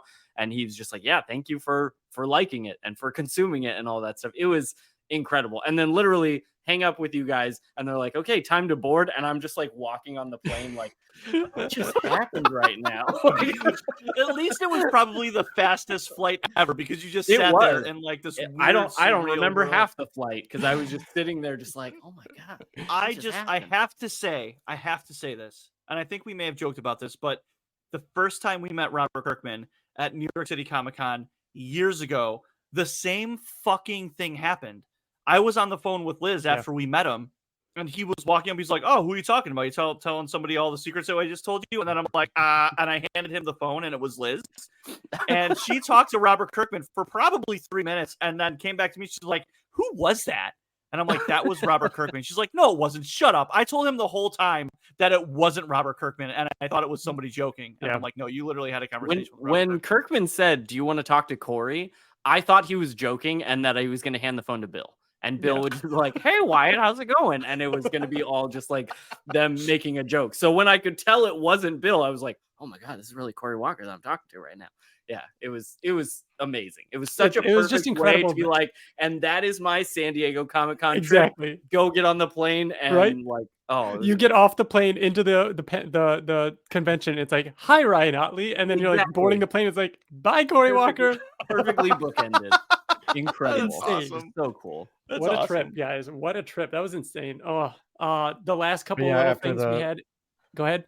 I was gonna finish it up on our end too. Like after the panel, Kirkman just kind of like we found a corner and we just got to geek out about our excitement of all the announcements that happened over the con, and our excitement for season 2, and just geek out about like the games that are coming out, all that stuff. So yeah, it was amazing. And again, his like Wyatt, just kind of like bookended our whole experience at San Diego Comic-Con. Yeah, and again, I know we talk about it a lot on the podcast, but Corey Walker has such an influence on Invincible, and an even bigger influence now on the show, that he's an executive producer, that it was just a surreal moment to meet him and talk to him. And he was so funny and surreal. Again, one of the most unintentionally funny people I've ever met, which makes him so much more funny. He's so confident, endearing. He's endearing. He's so confident in who the fuck he is. Like, he does not care, and it just makes it that much better. Endearing is perfect, DJ. Yeah. I'm gonna make a hot take. I'm gonna throw it out there. I think he liked us. I think he liked us. I think he liked talking to us. I'm just gonna throw it out there. I don't want to say that we're gonna I hope that we're gonna be able to get him on the podcast, because I don't want it to be jinxed. But I think that I'm hoping that that's like someday. I hope maybe if Kirkman comes with him, he'd be willing to come on the show sometime, or like of course we'd love to have him just on his own too. But hopefully one day we'll get him on. It'd be cool if someday if he does do another comic or something in the universe, it'd be cool to have him on for that. Yeah, he actually made it. He made a joke. Alone. Oh, I know. I'm not saying the show isn't enough. Yeah, Corey Walker made a joke about how he would be on the podcast, about how we'd ask a question and everything, and he'd just be like, "Okay." And I'm just realizing now what it would be like. It would be like in The Fifth Element when Ruby Rod is trying to interview Bruce Willis. So let's make this clear. You are the Ruby Rod in this situation, Bill. Yeah, 100%. I'll even wear the fucking costume. I'll have the hair. I'll look like Ruby Rod. Yeah, unbelievable. Oh, I need to rewatch it. And then Corey Walker will just be like, thrilled. TJ hates the development, guys. I don't hate it. I just think it's okay. Like Mexican food. Last little bit of things that came out of it were one, getting to see a bunch of cosplay. We saw Tara. We saw Tara. We saw a fucking Tara, which was the best. That was the best. Yeah. That was incredible. She nailed it too. She killed it. At least 3 Adam Eves in the same room at one time. A few Invincibles, 4 maybe 5 over the whole thing. Took a bunch of photos as much as we could. One Omni-Man, right? What was a couple Omni-Man. Yep. Couple. I am sad that I didn't see this couple in person, but after we got back, I saw pictures of a couple that did a gender swapped Mark and Eve, where the girl was Mark and the guy was Eve. And they had said like the reason they did that is that it just felt right because she's Korean and he's a ginger. So it was nice. Oh, this just makes sense for us to do that. And their costumes look so cool. Yeah, that was cool. awesome to see. Is that did you see that on Twitter or Instagram or? Yeah, Twitter. it was on Twitter where I saw it. Yeah. Okay, cool. I'll try and find it and send it to you. I'm gonna have to look it up. Yeah, cool. Yeah. We've got to meet up with, or at least say hi to and chat for a little bit with the Comic Book Couples Counseling podcast, who has done an incredible job doing a deep dive into Mark and Eve's relationship throughout the comics. That was a lot of fun getting to chat with them for a little bit. And then we also got to meet up with Comic Book Keepers, another podcast and show who we actually met up with. Well, Wyatt and I were in line to get into the Invincible panel. Yeah. And I know that Comic Book Keepers did a good job covering the Massiverse panel as well. So like that was pretty cool. Then the last thing we have on here is Skybound is doing something called the Invincible Cover Clash. Fans can pick their favorite covers and enter for a chance to win exclusive prizes. You can find that at cover-clash.com. And it's not set up yet, but that'll be the site for that. So yeah, very cool. So I have an email by from friend of the podcast, Chris. I think Chris Wise, right? Is this who this is from? All right. So hey guys, so much to discuss. First, Adam Eve was so awesome. Skybound definitely cares about us. Then we got the release dates for season 2. I'm calling it right now that episode 204, which would be episode 4 of season 2, is going to end like issue 25 did. What episode or what issue is that? Is that issue 25 ends with him meeting Omni-Man on Thraxa. Ooh. Yeah. I'm gonna say that I think it's not gonna be him meeting. I'm gonna say it ends with the fight on Thraxa. I'm going to vote to not talk about this because we can go on for an hour. That's true. That's true. We'll where does this break happens? Where's the end of season 2? What is this? We could talk for so long about that'll be our subscribe to our YouTube next episode. We'll talk about that in a future episode. Sorry. Continue. Those bastards. But how else could they do it? It works way too well, and the world is going to explode when they see it. So I think he thinks it's going to end with the fight. Then, with the other announcements, Skybound is going to bankrupt me with all the new Invincible content. I'm definitely getting a Steam Deck after Bill's glowing review. What up? 100%. And the announcement of the new Adam Eve game. I don't know what I expected, but it was way less than what we got. I'm absolutely blown away by everything. TJ said it best. We are in the era of Invincible, and damn, it feels good. Also, Wyatt's tattoo is fucking sick. There it is. Great line work, super rad placement, and the black is filled so well.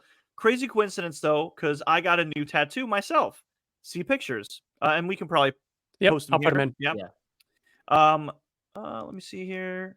I got a new tattoo myself. See pictures. It's technically my second Invincible tattoo. The first one was a small Omni-Man that my buddy drew, but I couldn't be happier with the new one. Guess which one I paid more for. I definitely want to add more characters and possibly do a villain's piece on my leg. Awesome idea. It's a really great tattoo. This is insane. It's so good. It is fucking cool.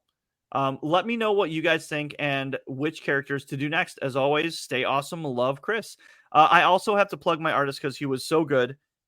It's at Josh Trolio is his personal account, and at Trademark Society Tattoo is his shop at Instagram, and we'll pop those up on the screen as well. Jeez. But it is Alan incredible. So it's Alan, Mark, and Omni-Man, Nolan. If you're watching on YouTube, we'll put it phenomenal. on the screen. They look phenomenal. Yeah, it's one of the better Invincible tattoos that I've seen. Because as I said, I want to get an Invincible tattoo next. So I've been like going down the Google image rabbit hole of like trying to find, good examples of that stuff. And his looks so good. Yeah, it looks amazing. And I mean, this is half a sleeve, guys. It's like his it's a big section. From his shoulder to his elbow, and it's just a massive bicep that Chris has, like massive. So you could imagine the size of Omni-Man's biceps on this massive bicep. It's true. Thanks for the picture and the email, Chris. Looks great. Yeah. I think we got what do we got? One more. I have email? one more email, it looks like. So this says, this is from Jose Rodriguez, who we talked about a little bit before. He said, congratulations, you survived San Diego Comic-Con. Glad you made it out for the 20th anniversary of the greatest comic in the universe. It was fun seeing you all through the weekend, even Bill. There it is. He immediately insults you, and then the next sentence is, meeting Wyatt and Nicole for the first time. They're the nicest. He insults you, and then he compliments me and Nicole. Running into the legendary Mitch once more. With a buffet of announcements, we got to eat this convention. Seeing your shout out during the panel was awesome. Watching the Adam Eve special with over 1,000 fans was a definite highlight. Man, that poster is so pretty. Skybound booth having such crazy lines was new. What were some of your highlights from San Diego Comic-Con? Unapologetically, still Bill's arch enemy, which I didn't even know was like a thing for Jose, but it is now. Oh, it was. Jose Rodriguez. Oh, yeah. Don't worry, Wyatt. The curse is real, and you're going to get an arch nemesis because I like it. Because I like TJ's it. got one. I've got one. Ryan's got probably 4 or 5, but they just They stay quiet. Or this means they now stay that we quiet. have Wyatt, I will actually get one. Oh True. yeah, okay, It's possible. Man, Yeah, we definitely went over, I think, all of our highlights and everything. of Yeah. things, and honestly, meeting Jose and like I mentioned, having that moment where like he recognized me before I recognized him was definitely one of the highlights for me too. It was awesome. Jose's dedicated, man. He, for as much as we hate each other, I'm gonna give him props. Like he was in the front row for almost every Invincible panel. Every merch line, every Invincible panel. Everything. I don't know how he did it. He was in the front of everything. No matter what time of day we saw him, he was in the front of that line. Yep. Crazy. And again, Adam Eve being in that screening and talking about the reactions, we're going to talk all about that stuff when we talk about Adam Eve in our Adam Eve episode. But Yes, very excited to talk about that. That's the bulk of this episode. You guys got a couple more minutes? We do our issue spotlight. Yeah.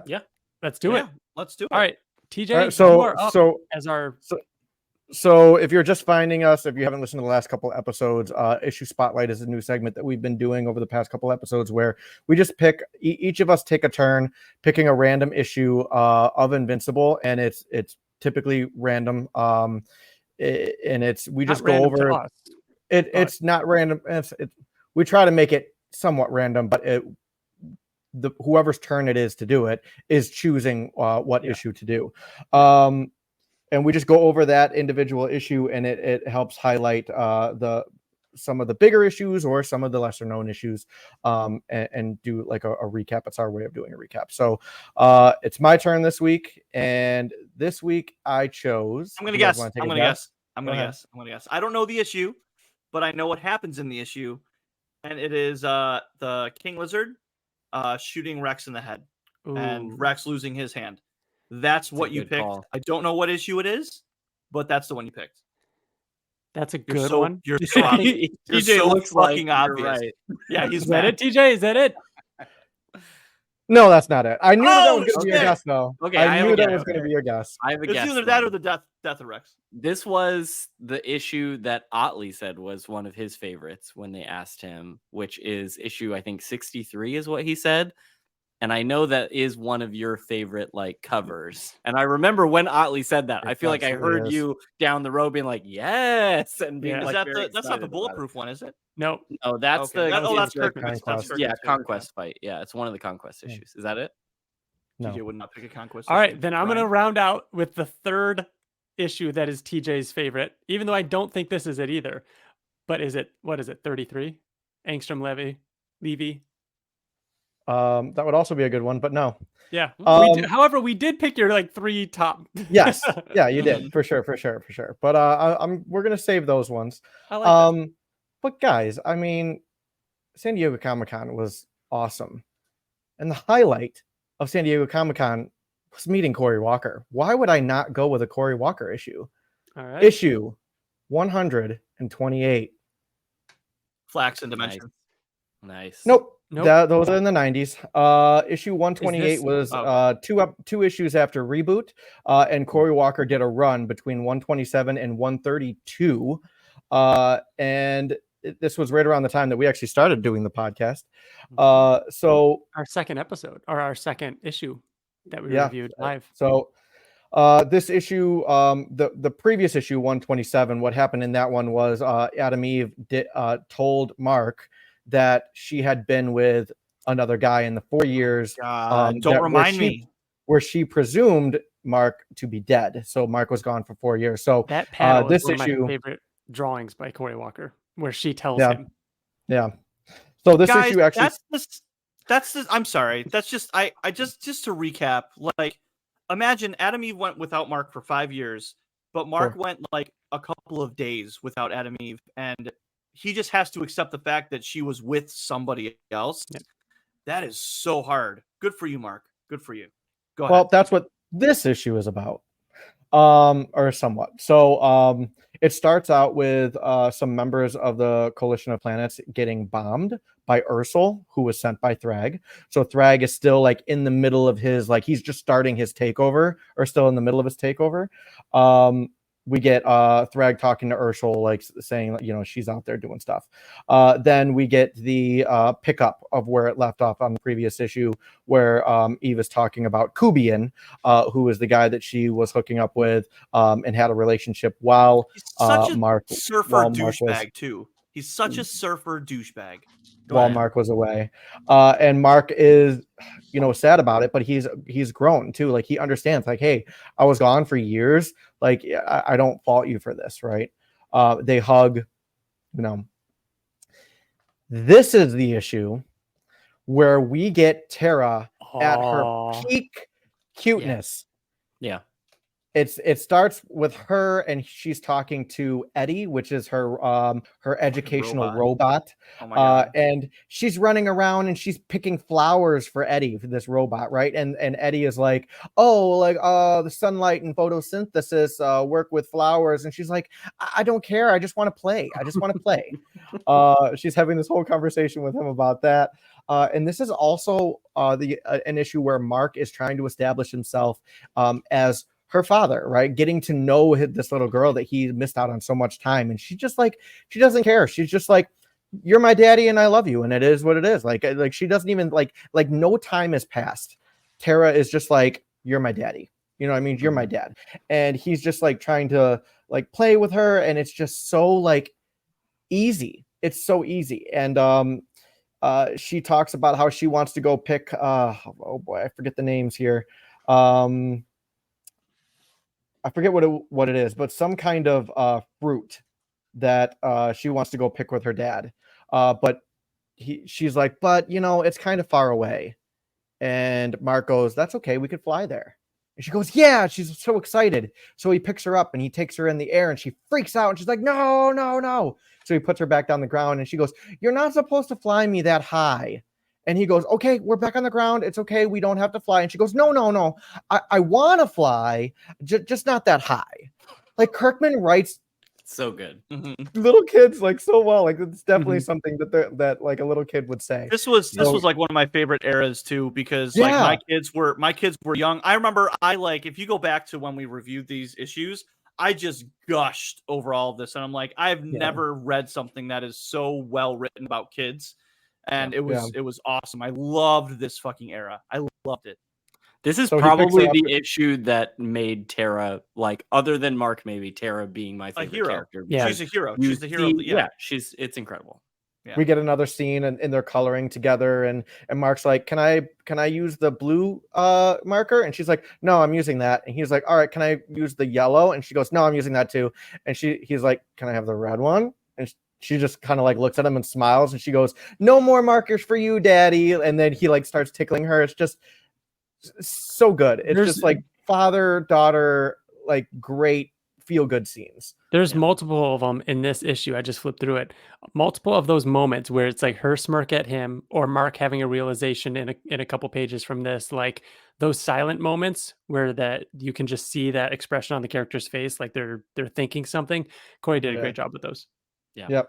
So good. And the part that you're talking about where he's like reading her a storybook, and they're just giving looks to each other, and they're taking turns reading every other page, like just really good moments. Other things that are going on in this issue, Alan and Talia are being romantic with each other, and Alan is distracted because he's always thinking about is Thrag and finding him and stopping him, and she's not having any of it because she's trying to get it, you know what I mean? She's trying to get it. So Alan goes to a Coalition of Planets meeting, or so he thinks. So he shows up, and do you remember this woman? Oh yeah, the fucking little lizard queen. Yeah.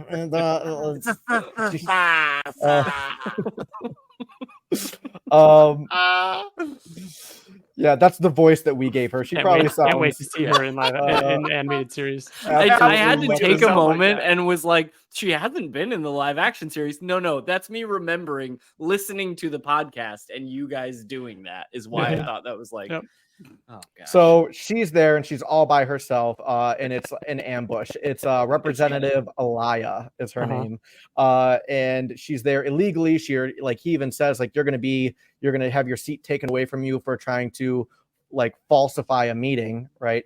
And she goes, "Oh, don't worry about that. You're not going to last," right? She's like, "If you had listened to me years ago when I told you to do this and do it my way, then Thrag would not be in power right now, and he wouldn't be an issue. And now it's time. We're going to overthrow you. We're going to take you down." So all of Alan's bodyguards start just beating the shit out of him, and he's like, why are you doing this? And she's explaining that while he's getting his ass kicked, saying like, you should have followed my direction, if you had done it, none of this would have happened. And then when she basically says everything and why she's doing it, Ellen basically just stands up and she's like, all right, I've just kind of like been playing possum basically just to hear why you would do this, and then he just fucks them all up with ease. And then he goes to her and he's like, I'm going to take away your seat in the council and banish you. And she goes, you think I didn't plan for this possibility? And there's a big explosion that happens. The building like explodes. He flies off like miles away, and then the last thing you see of him is like him completely like shriveled up on the ground. He's just like, oh, and his eyeball is missing, like his from his eye socket. So that's the last you see of him. And then the last scene is Mark and Eve talking.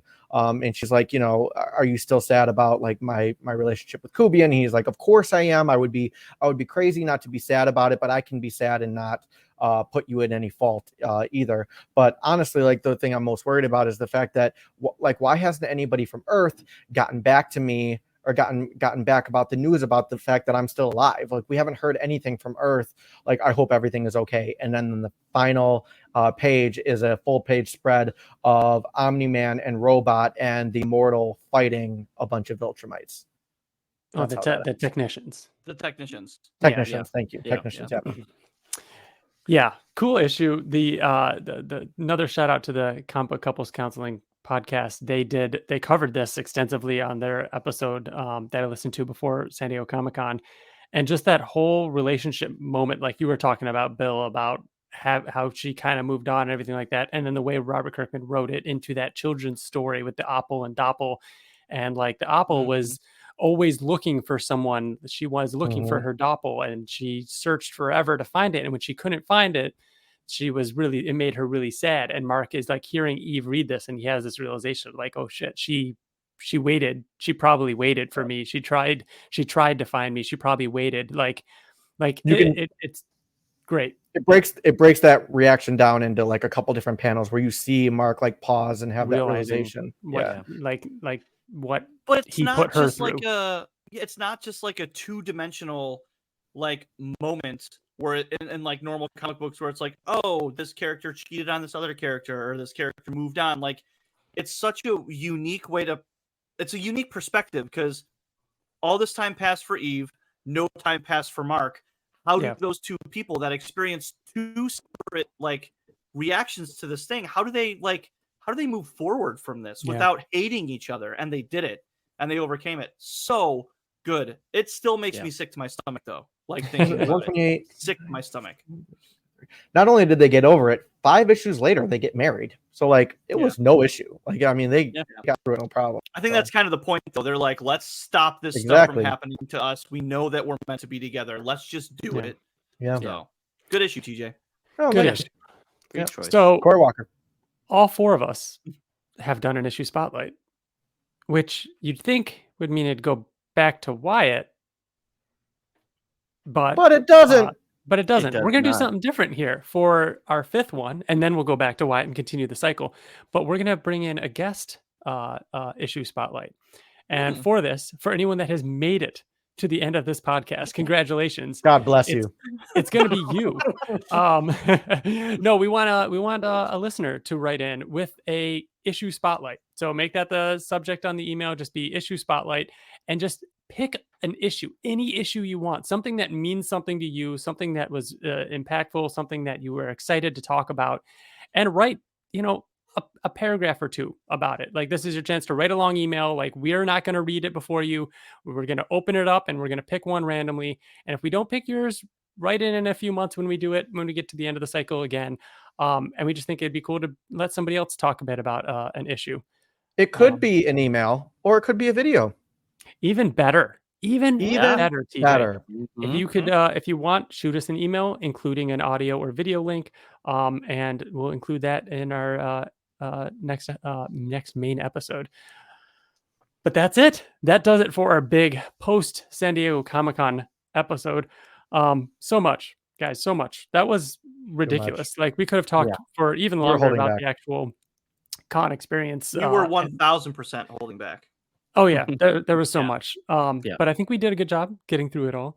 And we've got a lot more to come because we are going to have our Adam Eve episode coming out soon. We have our Invincible Dice Game playthrough coming out soon. And then before long, we're going to be back with more episodes. We got to talk more about that, the trailer, where we think season 2 is going to break, where do we think it's going to end. There's going to be a lot to talk about, and that's very exciting. We'll have games soon, more board games, more video games. I've got this last email is going to be for the Adam Eve episode. So if you want to write in with your thoughts on the Adam Eve episode, send that in as well, because we'll be able to talk more about that during that episode. I think that does it. Is there anything else I'm missing, guys? No, I think that's everything. I think that's all we're going to put into this episode. That's right. You wanted more. Thank you, Wyatt, for doing the music, man. Of course, every time. Of course.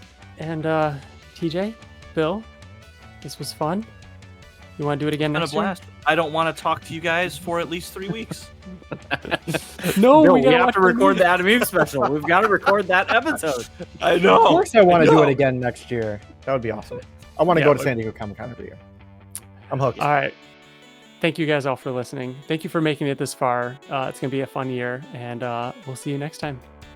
Okay, bye. Bye. Bye.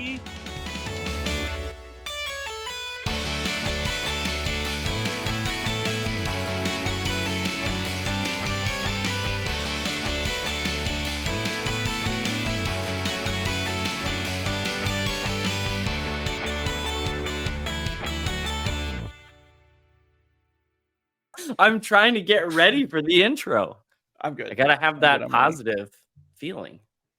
All right, are we ready? We're ready. Yeah. Sorry, I got distracted by Bill doing this. So I was like, I can't start the intro with Bill touching his nipples. That's too much.